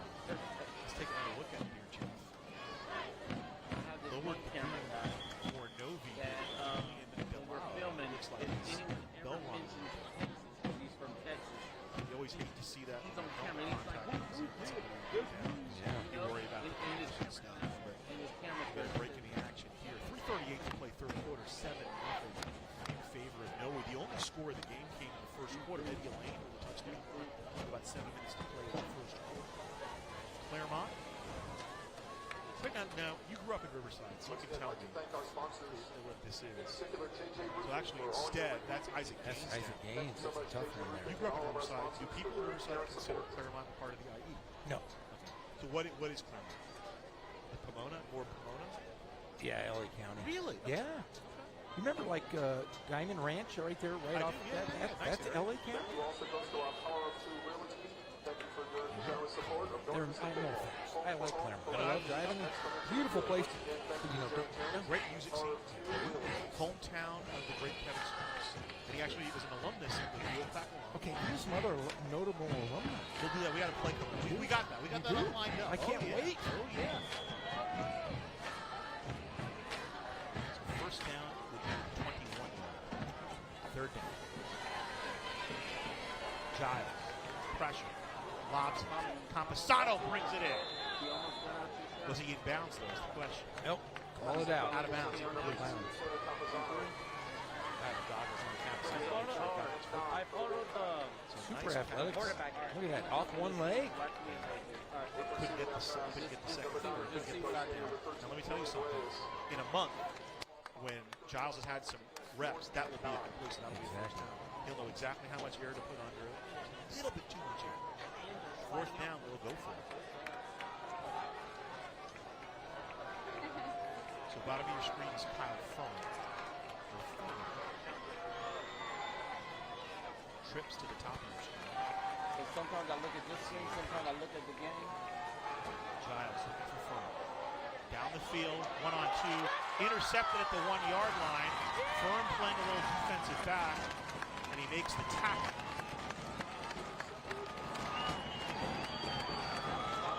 Brennan Stoddard gets the pick inside the 5 from Novi. That's where they'll start. Now, we saw this last week, remember? We saw the goal line stand against. Led to the safety. Led to a safety that kind of swung the momentum of that game from Hillcrest to Poly. Let's see what happens here. Well, if Furman can't catch the ball, he makes the best play he can, turns defensive back, and he plays defense, so it helps a little bit. And he brings down Stoddard, who's right at the 1-yard line. So let's see now, fourth down. Now, fortunately for Novi, they don't really feel it. They don't. So there's not a chance of a bad snap or anything like that. But if somebody can shoot the gap or, They drop the ball on the turf, which they've done a couple of times tonight. So you'd expect, Lane with the toss. for carries as he gets deep, but Elaine gets him a little breathing room about the 8-yard line. I didn't know who is the had the root of ball. his Did you tell? Because I feel like it was the intercepted. great Kelly Sneak. The game leading up to the championship is Kelly, why don't you handle the ball as much as you can today? I'm guessing that's what Ken Batman No, I remember. I just remember they were going this way, and then I put My Kelly Leak. you know. And sometimes I have to. You know, I used to think I was So you see how kind of a Tanner Boyle guy. I'm sure you were. I could see that. But now I've become more of an Ogilvy. He's great. All right, now see, I want to see the stands up ball to and the ball That's right. to this guy, and he might hand it off to that guy. Here's and the ball's on the turf. It looks like another exchange, but See, in a Garcia, case like that, it's I hard to believe, even see what's going on. You know. I think Garcia retains it. Let's see how I stay kind of tight on him. So yeah, the ball's on the turf, and Garcia, amidst all the confusion, like a Kansas song, rose above the noise and confusion there. Now, have you had a chance to watch? You know, last week we talked. Have you? I know you've seen Hamilton. Well, the thing is, I had 3 games this week, Jeff. I listened to the song, but I haven't watched it. I need to watch it. You're correct. Actually, it's playing live in LA. I want to go to LA. Come, you guys should come and see it. My wife and her sister and mom are going. I'm not invited to those things. Third down. Whoa. In the backfield, struggling as Elaine finally pulled down. Maybe a yard off Just the kind of play. happened right there. Multiple players running at Elaine and kept the legs churning with 4th down coming up as we near the end of the 3rd quarter. And Lane runs off the field immediately. Then I'll follow him. A little bit of a pain. 3rd quarter has been a little bit like Rocky 2, kind of a slugfest back and forth. I think the 1st quarter was a little Rocky 1. Yeah. Or maybe the other way around. This is more Rocky 1. The 1st quarter is kind of Rocky 2. So here's the punt coming up, and another opportunity for good field position. Here's where you don't want anything to go wrong. Rolling on the special teams side. Martinez in the end zone, the flag comes in. Oh, they're kicking. I didn't realize that. Oh, he's got to stay focused. Huh? Oh, he's got to stay focused. You gotta stay focused, man. See? Look, I'm turning around. I'm looking at you. I'm forgetting, you know. I ain't staying focused.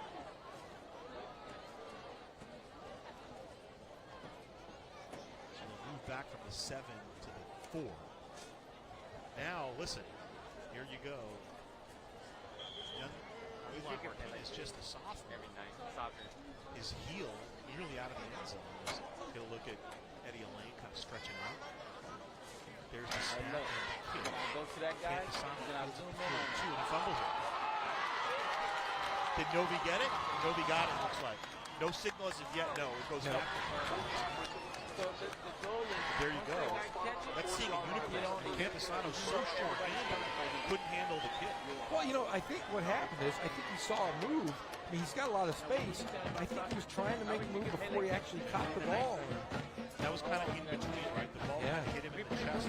Missed his chest. Look at him. He's great. He's already moving. If you go on YouTube, there's great instruction to Bill Parcells talking about catching punts. His philosophy of catching punts.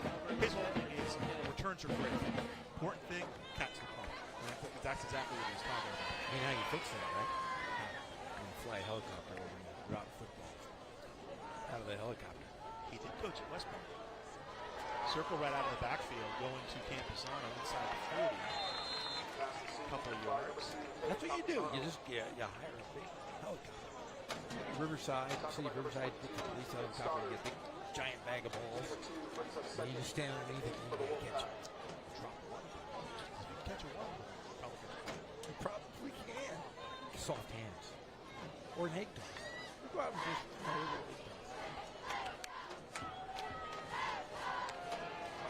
bring that whole new thing of coaching. Catching footballs out of a helicopter. So 21 seconds left in the 3rd quarter. Confusion on the field.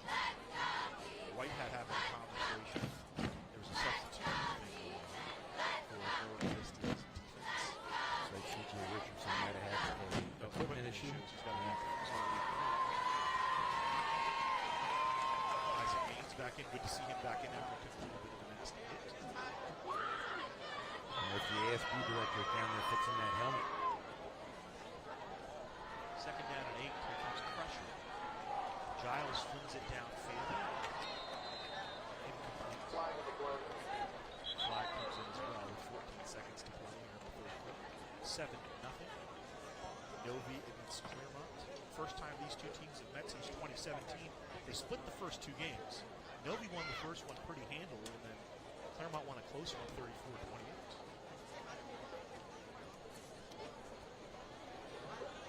At the end of the third quarter, let's see if Scott can throw up those prominent Claremont alum. There's some interesting ones. Did you ever play Claremont when you were playing hoops? I did. In fact, I have a little story about a couple of these guys. What the way? Well, I said end of the quarter. End of the quarter, yeah, we got where it's good talking about some of those. I just saw some names. And there's some stories behind it. Of course, my favorite Claremont is my man Kevin Strauss. So Kevin, for many years, ran the press box at Cincinnati baseball. He was the best press box manager in the Big West because he enforced the no cheering in the press box. Enforced it. Here's the give. Campusano trying to pick his way. He gets inside the 20. And he always is proud. He said, hey, I was there when Coach Collins, when they were winning leagues. In 03, 04, 05, he was in those recent years at Claremont. And they won. I think they won all 3 years. Really? And that's the end of the third quarter where it's still 7-0 Yorba Vista. Now we can look at let's go. The list of prominent. We'll talk to JR about it as well. Well, let's throw it down to JR Bar. Let's see what he's got. Well, guys, the sloppy play kind of continues on when you take a look at the total amount of yardage that the penalties have racked up here for Norte Vista. It's over 75 yards in these first 3 quarters. So the sloppy play kind of continues, and I'm sure Ken Batdorf has been somewhat frustrated by that. Another little bit of tidbit of information. Novi has already attempted 6 pass attempts. That equals what they did last week, but only for a total of 2 yards. So it looks like keeping it on the ground is the key for the fourth quarter here. Let's see what happens. 12 more minutes to play. Still a little bit sloppy, but still a little bit of a lead here. Back to you guys. 0-0 in the third quarter, so 2 straight. They're going to re-kick it? What's the baseball score? Novi's baseball team pretty good. They used to be great. Ever since Donovan Gonzalez left, we had Scott Albertson, a Hall of Famer himself, who's up in the booth, and Ron Edmondson, another great coach here at Norte Vista High School. Second down from the turn. I remember going to the CIF championship as a young man at Angel Stadium. So hey, the football gods are with us, so now we can put those on. Oh, let's go with the notable alumni. Timeout. There we go. You talked about the McGuire brothers. So yeah. Dan McGuire played at 2 CIF championships at quarterback. Mark McGuire started at Claremont and ended up playing at Damien before going to USC. Of course, the great Jessica Alba, the star of Dark Angel. And I bring up Dark Angel. my good friend characterized played Onion Runyon on Dark Angel. And now with all these, the Marvel Universe and everything, we're hoping that we get a streaming version of an Onion Runyon show, and maybe Jessica Alba can make an appearance as Dark Angel. Now, the premise of the show is everybody has a barcode. That's right. And Onion Runyon would actually smuggle documents. He's one of the few people that still has Onion documents. Runyon. Onion Runyon. He was a smuggler. He was a document smuggler. Hey, she's married to a former basketball player. Cash Warren. Michael Warren's son. Dylan Tate, also a pitcher in the big leagues. 2nd and 7 from the 20. Giles with the inside give, and they snuff out Campusano and finally stopped him in his tracks. 3rd down coming up. Dylan Tate played at Claremont and then ended up going that guy's shoulder pad. to Santa Barbara. He was the 4th pick in the Major League Draft by the Rangers. Then traded from the Rangers to the Yankees for Carlos Beltran. And the Yankees traded him to the Orioles in the Chris Britton. So he's well-traveled. He's in the big leagues with the Orioles. Yeah. Well, I noticed that they had former head coach of UNLV, Dave Rice. I have a great story about Dave Rice. That's why I put him on the list, so you can tell the story. Oh, Dave Rice couldn't guard anybody. Couldn't guard me. 3rd down, 8 for the 21. Snap gets past Giles. He runs back and picks it up, throws it, and it's nearly picked off. 4th down coming up. Eddie Elaine thought he had a pick. He might have scored if he would have got it. It was too low. With Eddie, you never know. With Eddie, you never know. Because he could have just grabbed it and gone. Here comes the pressure, and again, Giles is, he played freshman year and he played JV last year, so he's kind of still learning, and it's fourth down coming up. 4 down territory here at the 21-yard line. You got a Dave Rice, former coach. I put a double nickels on him in the Crenshaw Summer League. And I think I talked a lot of smack about him too. 55, it was a good one. 4th and 8. Looking for Camposano. The hook and ladder play. Camposano into the end zone for a touchdown. That's not going to count. His knee was down, he's down.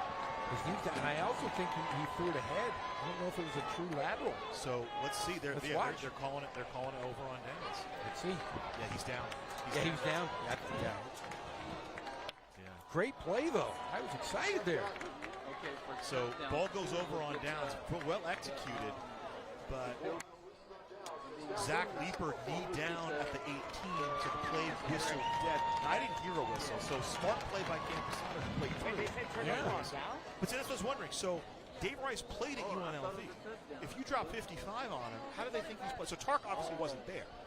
I think, was he there? Wait, it was he like didn't a play missed much. lateral? No, he didn't play, but he got the scholarship. I think he might have been a walk-on. Okay. But our good friend John Smith was a walk-on at UNLV about the same time. Here's the toss. Up to the 20-yard line. Nice guy, good coach. He's an assistant somewhere. Dave Rice. He is somewhere as an assistant coach. Well,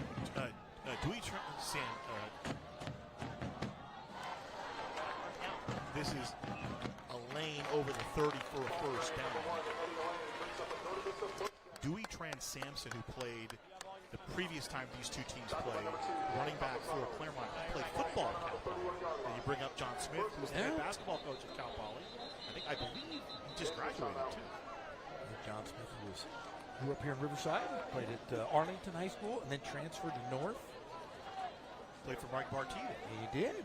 Played for a guy named John Corona at Arlington. And John Corona went on to retire to become a cross-country coach. John Smith went over to North. And I think he's had himself a pretty good career. He's one of the good coaches here on the West Coast. Trans-Sampson, who played at Claremont running back, ended up playing at Cal Poly, had 1,000 yards for Cal Poly as a fullback in 2019. As a fullback? As a fullback.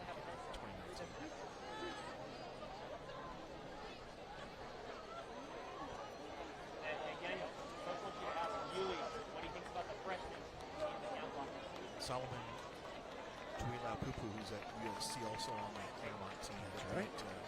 That beat you back in 2017. 7-0 here in the fourth quarter. Can this Novi offense get some more points? A first down from the 31 for the Braves. They're just running the football. That running game engaged. The Starship Enterprise. Carvajal, whistle. I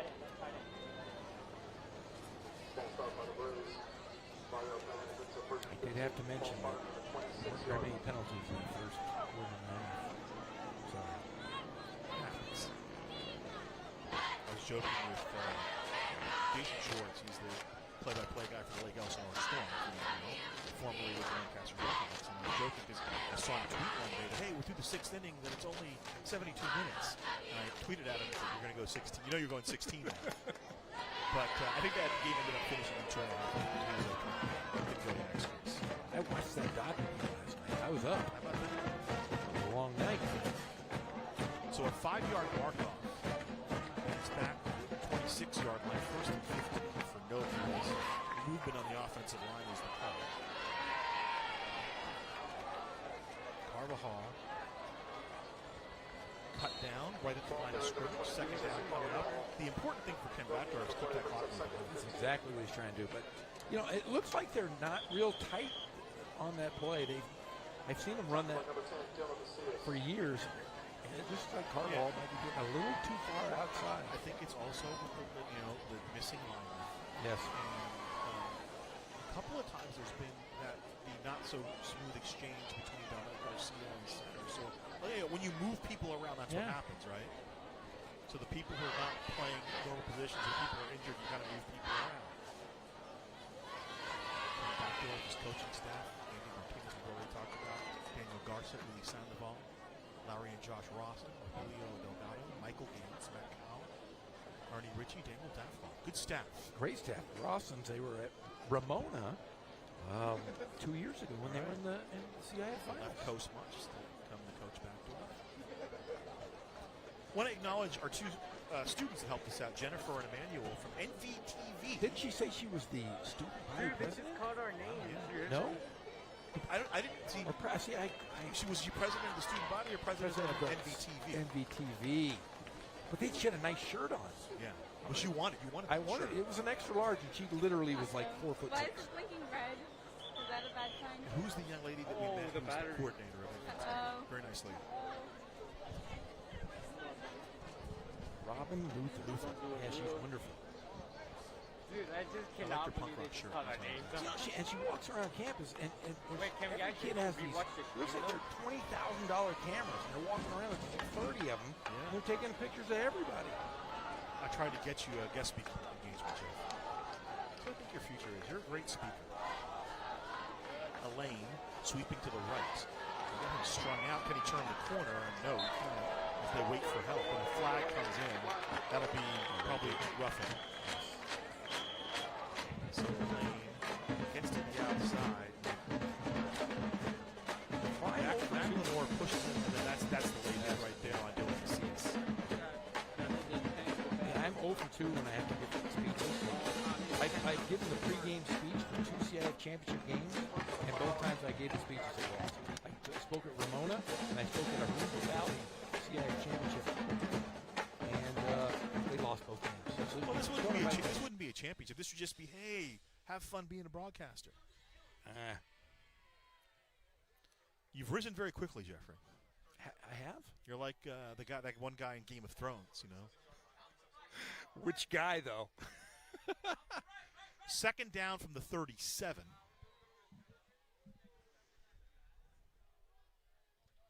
The whirling dervish here, a little Statue of Liberty action.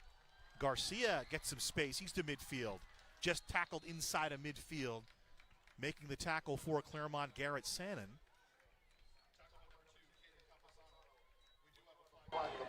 Dominic Garcia with a little trickery. In the whole 180. Watch this. Whirling dervish. He spins around and then sees the space.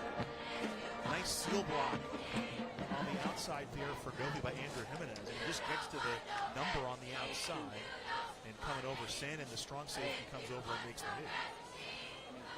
Now, can high school kids get paid money now? No, I was thinking if we go you can arrange a deal to execute when you get to college. Though. Really? You just can't get paid while you're in high school. Let's get him a thing for slop hair. Yes. Hey, Head and Shoulders. I don't want to say the kid has dandruff. They can just slow it. Amazing. All going to come back. A hold against Novi. So the officials giveth, the officials taketh away. The 15-yard on the hit. Oh, yeah, and the hold on the play. Yeah, maybe that good block I was saying was a hold. Yeah. I was giving Jimenez all the love, but he had to hold a jersey. I should have been watching the flag. I was watching his hair. Nah, it's around good. The ball back to the 32-yard line. I conquered my height. Here's the toss. Running middle again. I've conquered the height. Yes.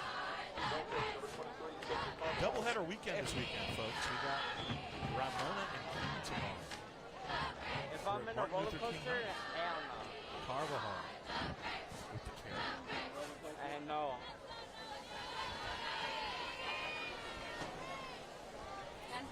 Another Brave player down. We're getting lots of injuries on no video.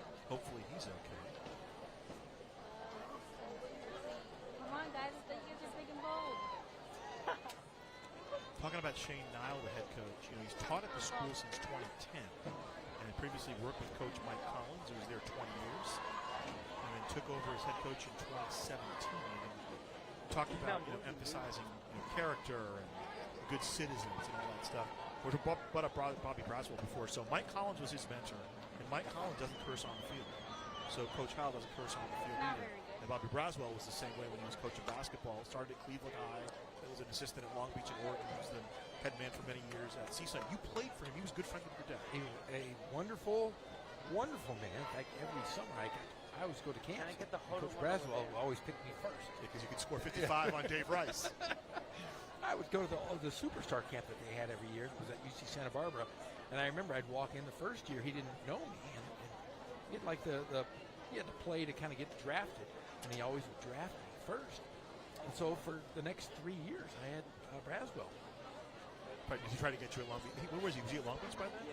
Or maybe still coaching high school? He was at Cleveland High School. In fact, he had Adonis Jordan. That's right. That's right. And Adonis and I played travel ball together for 4 years.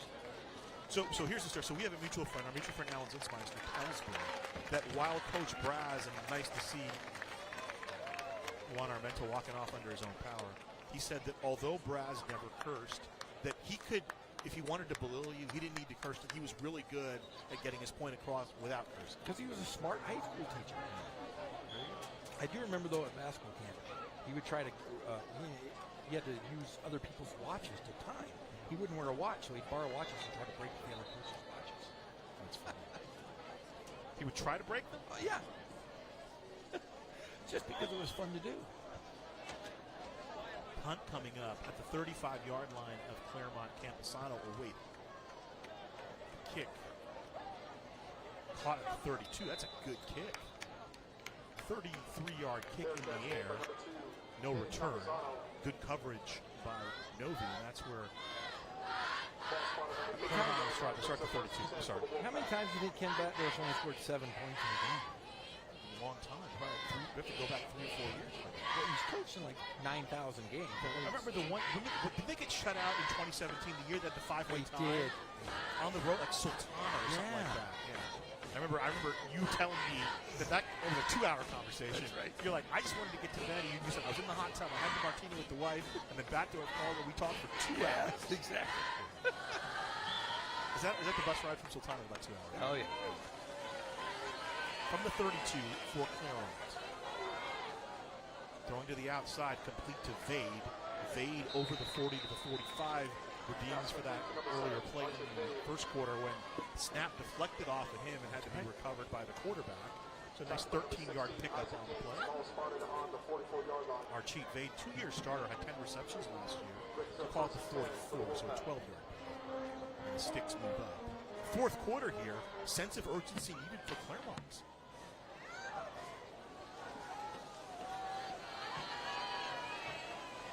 First varsity start for Nathan Giles, the junior, for Claremont. Camposano with the give. Maybe over the 45. Ball loose, but I think he was down. So that, we were talking to Coach Nile Coach Heil, and so he was really proud of the league championship for a couple reasons. Obviously, you win the league, right? You build something. But he said that was my first 4-year class.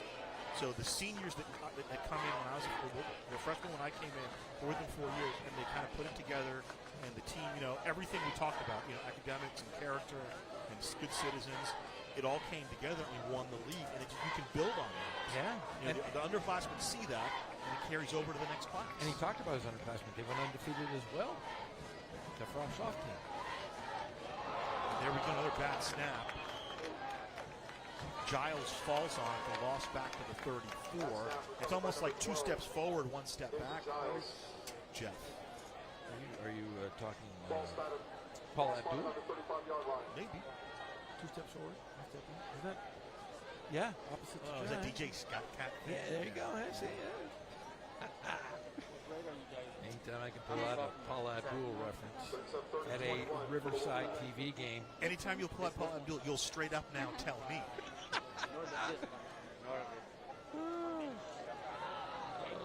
You need some points scored. Hey, game's clipping along. I want to see 77 to here's that wildcat that worked so well in the first half. Campusano running behind the line up to the over the 40 to the 41-yard line. So 6 yards for him. First down would be into Norte Vista territory. And that hook and ladder could have changed things around. Yeah. But the knee went down. That was a good call by the official. You know, you always rip on the official, but he had it. Great call. Give that man a raise. Even if you're rooting for Claremont. That man a raise. That's smart. I mean, that's a hard play to execute. I was a little bit bummed out. I was hoping they would miss the call. Not because I'm against Novi, but that hook and ladder is such a hard play. Yeah, exactly. As Amerigo Bonacera said in Godfather, you understand completely. So it'll be a punt coming up. Brian Esqueta booms it. They do have Eddie Elaine back. They're down at the 38-yard line. So kind of a short kick, a 21-yard kick, no return.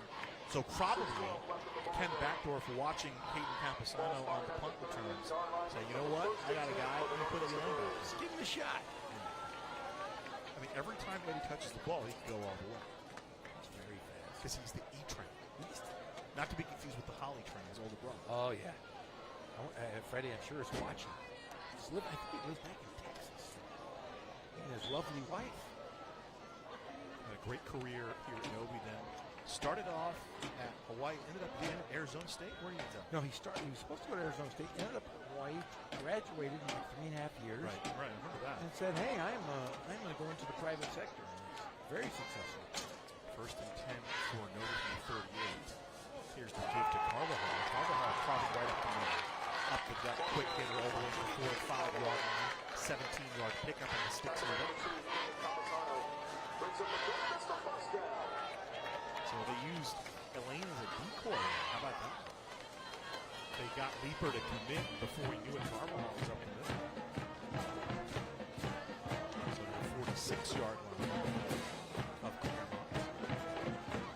Isaac Gaines put that to the top of the screen in case they're thinking about throwing. The slot is Eddie Elaine.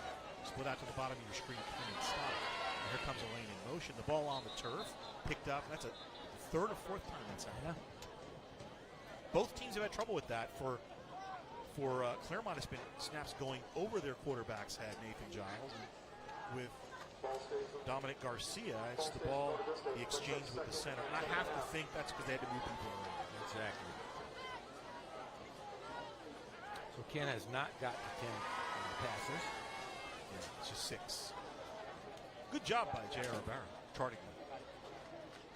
We'll have to have him chart the steps of Nancy Dodson next time we see it. Good shadowing.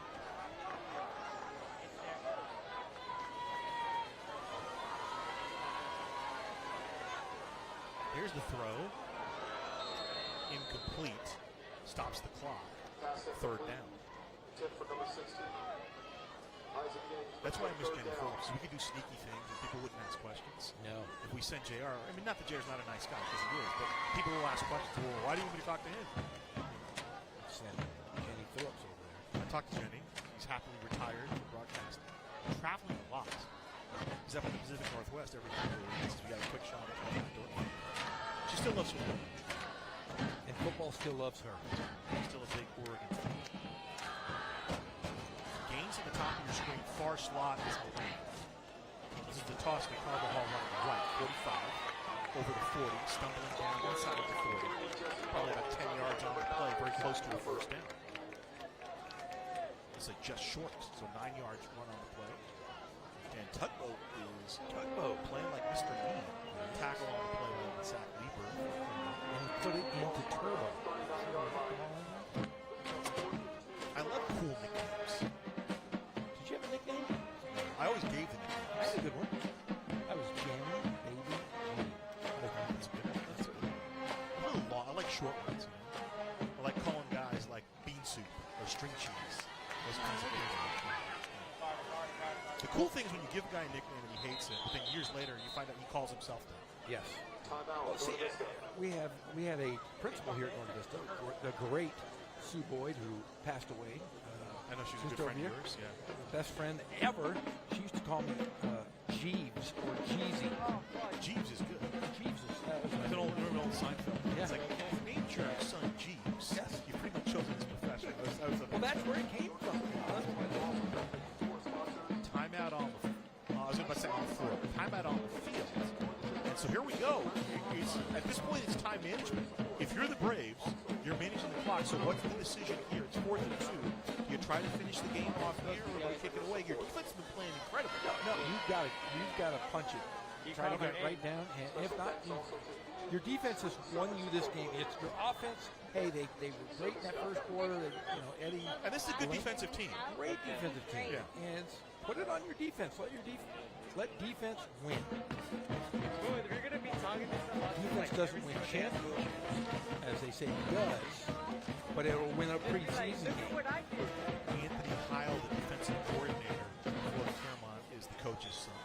Coach Shane Heil is very gracious to us and gave you some great time on the phone this week. 4th down and 2 coming up. Snap to the up back. Carbajal, he's got it first down.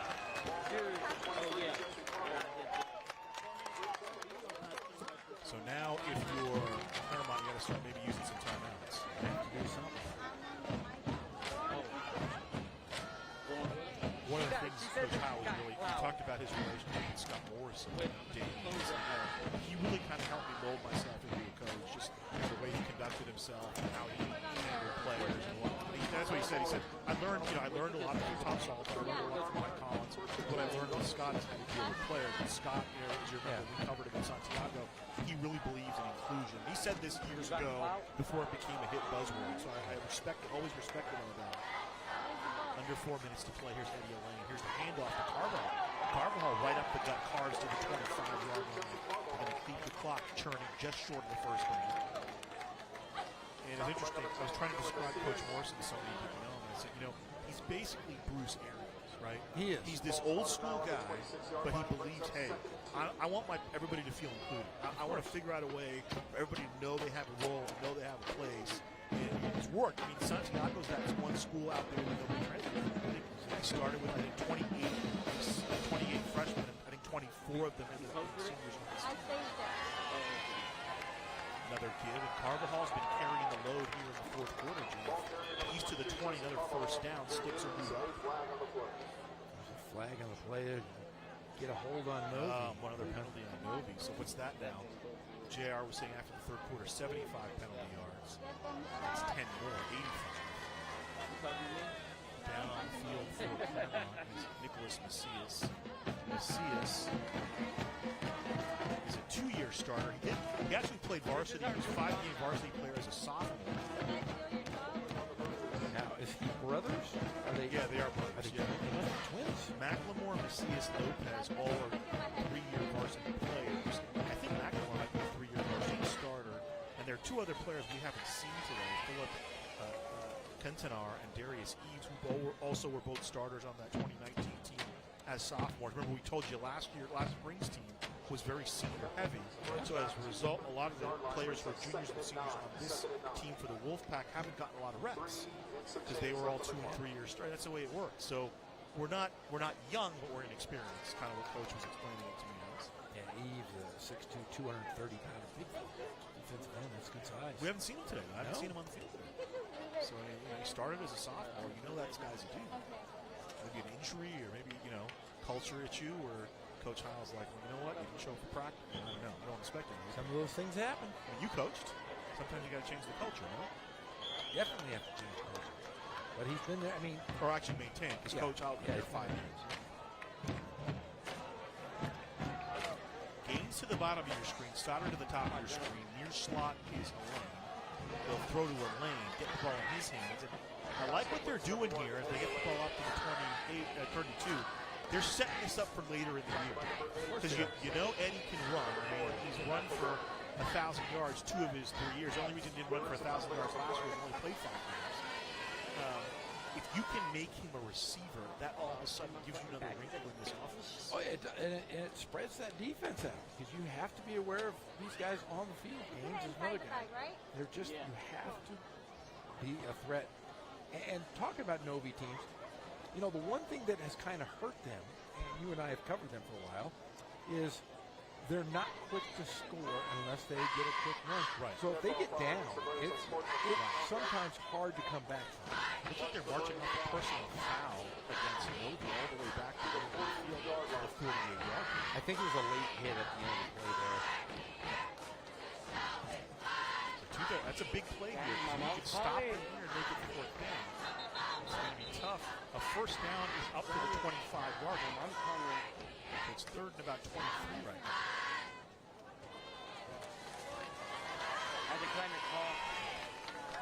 I wanted to mention, because Coach Howell wanted me to mention this, he's so ecstatic about the support he's gotten from the Claremont administration. Never to get killed by a. Third down coming up.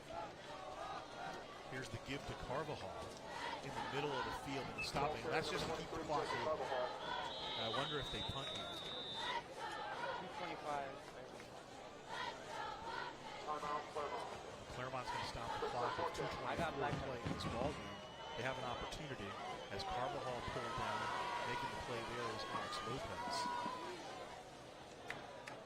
Yeah, if you're Novi, you've got to punt.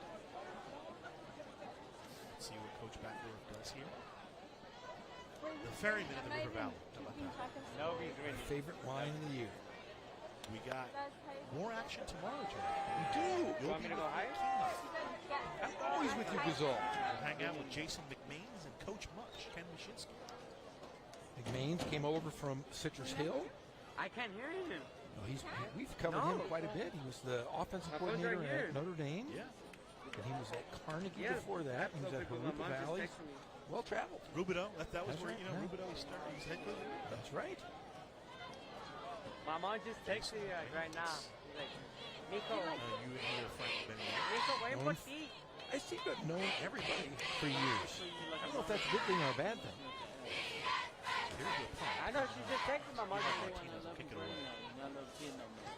A short kick. Oh, get it! And that's a live ball. It rolls out of bounds, and it'll be good field position for Claremont. That was a dangerous play, but worked out for the Wolfpack. They'll retain possession. Get another look at it here. Going up, McLemore tries to make a play. That's a live ball. If Perez can get to it, Novi would retain possession, but he's not able to do so.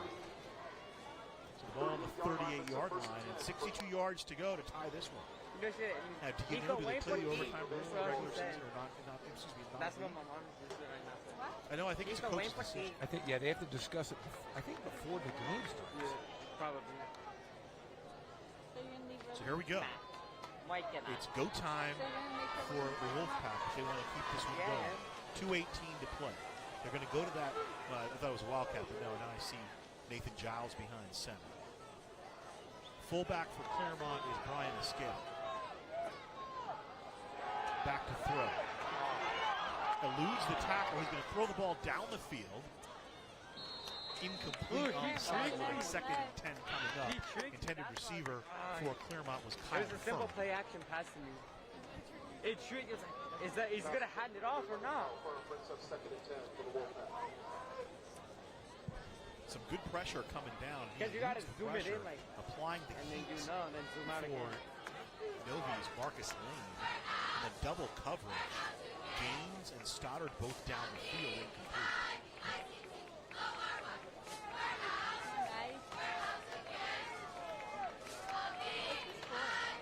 So 2nd and 10 from the 38. Defense has been up to the challenge for the Braves today. My phone's about to die. This is the Wildcat. Another high snap has been a problem all night. And down to the 21 for a big loss of 17 yards. Yeah, that's a huge loss there. It's a simple wild. And that's just one of those week 1 things. It keeps happening over and over and drives coaches nuts. Ball spotted on the 24-yard line. So that back to the 24, so 14-yard loss. Brings up 3rd and 24 for the Wolfpack. So you got to just get it. You got to figure out a way to get 24 yards in 2 plays. I'm about to know my phone. Keep this game going. Otherwise, it's pretty much silent. They executed it once. So let's see if they can do it again. It's I would think they'll go down and try to throw middle of the field. Yeah. Toss to Campusano. He's one of the playmakers. They form a seal, and he breaks that second level, stumbles down over the original line of scrimmage, over the 40 to about the 42. So he makes it more manageable. It'll be a 4th down and 6. They need to get to the 48-yard line. Perez had a shot, Campusano up over him, and then finally dragged down by Garcia. 54 seconds left in the ball game. Clock moving, that's the trick here. Play comes in for the new quarterback, Giles. First varsity action today. No way. They lost about 10 seconds. Yeah, they're throwing it. They're throwing it. Yeah, they're gonna throw it. Yeah, they're gonna throw it. 4th down. Pump fake. He's gonna look downfield. He's got a man. Could not reel it in. Ball goes over on down. That was close. That was very close. That nice pump fake by Giles. It's a little bit of air under it. Not so much. Couldn't quite drag it in. Intended receiver Zach Leeper. But there is a flag. And holding on the defense. What a break. Yeah. That is a first down, right? Defensive holding. That a first down? That's first down right there. Holding on the defense. So they get an extra 15 yards. Now the clock continued to tick, so that'll hurt Claremont a little bit. They don't have as much time. On the scoreboard it says they have 3 timeouts. I know they used at least one. So I'm guessing they would have used one. Yes. You know. So they got to drop back. When they lost those time off the huddle, they would have called the time.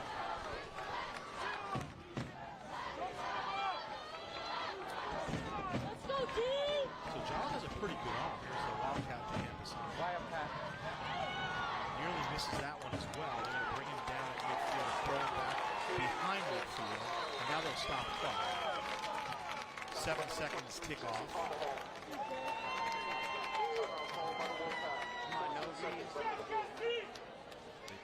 Thinking to get a shot with Campusano right in the middle of the field. Nice job by Pablo Ortiz. Ortiz, the senior, just clogged up. It's his job to do. Oh, no way. And allowed his teammates a chance to get into the open space.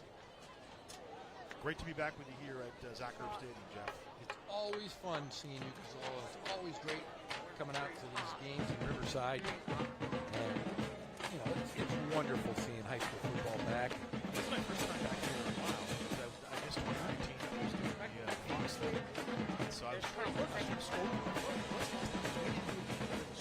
You guys did. I did. Yes. So the ball out of the 49-yard line of Novi. 14 seconds left. Probably enough for 2 plays. I want to say they have 1 time. But obviously the scoreboard has 3. Dude, they got to go Hail Mary on this.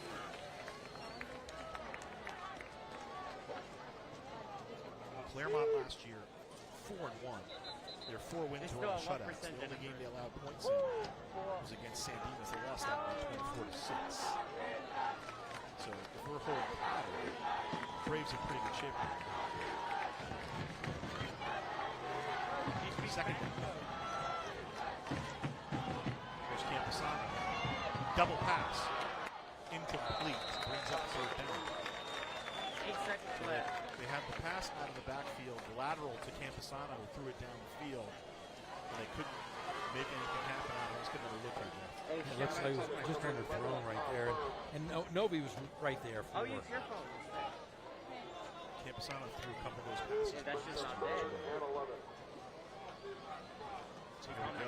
It's more or less is the final play of the game. Hail Mary play. Dope Fruity. Against Miami. Yeah. 48-45. That's right. Gerard Franklin. So that's right. The touchdown. Most kids now reference that Cordell Stewart, right? Cordell Yes. Stewart. Colorado against Michigan. Fade to the top of your screen. Well, Leaper to the top of your screen. Fade in the far slot. Sanin up to the top of the screen as well. Firm to the bottom of the screen. 4 receivers in the formation. Max 3. Giles to throw. Long pass to the right side. Well thrown, but incomplete. And that's it. Clock expires. Final play of the game at 7-0. Intended receiver on the play, Zach Leeper. But I'll tell you what, the Wolfpack pushed Norte Vista just to the end there to that final play. Nathan Giles nearly found Leeper down the field, but not to be. And a win for the Braves. Career win number 194 for the Ferrymen in the River Valley League. The Grizzly Ferrymen, Ken Batdorf, 7-0 final here at Zachar Stadium. Well, I'll tell you what, he's got to be happy with the win. But man, I'll tell you what, this is a great game. Claremont showed that they can play defense against this kind of offense. And it's going to open some eyes around the River Valley League this season. Norte Vista went on the road last week and scored 42 points. And then Claremont comes to their backyard and holds them at 7. So it'll be really interesting how this plays out down the road. You know, Claremont, to them, they only had, they didn't even have a scrimmage this year. This is their first time out on the field. And although they had some rust a little bit on offense, defensively, they were obviously up to the challenge physically. And that's part of the reason that Shane Howe scheduled this game. He wanted to see if his team could match the physicality of the They're waiting J.R. Rivera down on the field. He's going to grab Ken Batdorf momentarily. But if you're Coach Howe of Claremont, all right, you're not happy you lost the game. But, I mean, mission accomplished, right? You saw what you could against this physical Braves team. Yeah, a Braves team that normally will put up 40-plus points a game. You have to be happy with their defense. Like the first game jitters, not playing in any kind of game whatsoever, not even a scrimmage. They've got to be happy. Tough loss for Claremont. But, man, the glass is half full. J.R. Rivera has the third on the River Valley Jack.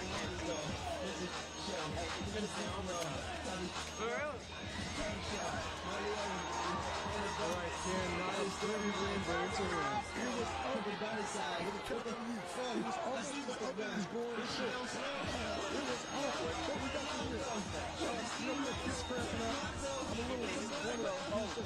We had kids that was waiting for him to go down injuries. And the other fans that were on the team,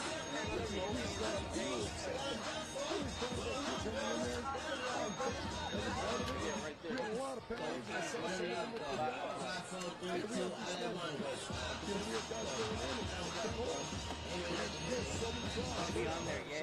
Yeah, unofficially, I counted about 120 yards total for the game. I'm sure it was more. And it was awful. You know, but we got to put it separate, but I think if you put it together. So, aside from that, what are the positives for tonight? Well, we got a W. We had guys that never played, stepped up, played a lot. So, you know, good for us. It looks like the injuries are really not too bad. It's just merely cramping out for tonight. Right. We got next week off, so it looks like we're going to have to do a lot of running. A lot of running, guys. A lot of running. Instead of, and that's all we're going to worry about is getting in better condition, healing, and breaks. Well, GG. All right, Coach Ken Batdorf, just kind of his summary. It wasn't pretty, but it's a win. Guys, we'll wrap it up, send it back up top to you. 2-0 for Norte Vista. They win this one 7-0. Gazal and Jeff back with you. Jeff, more final thoughts. Hey, I'll tell you what, Ken Batdorf got to be happy with the injuries. 5 guys that didn't play tonight, holding this Wolfpack to 0 points, and that defense was stellar. I mean, just stellar. So my tip my cap to Coach Martinez, his defensive coaching staff and players. And Ken Batdorf walks away with a win, an ugly win, as he said. Norte Vista 7, Claremont nothing on this special Thursday night edition of the CIF High School Football Game of the Week. We're going to run it back tomorrow night. We'll be at King High for Martin Luther King High against Ramona, and Jeff and I will be back to call that one.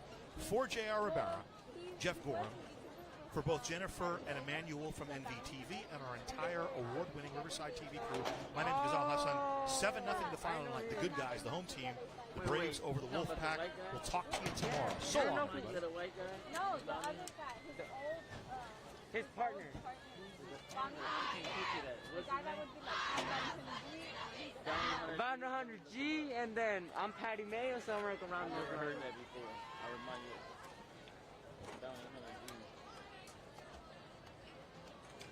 Well, it's great being up here. My phone is dead.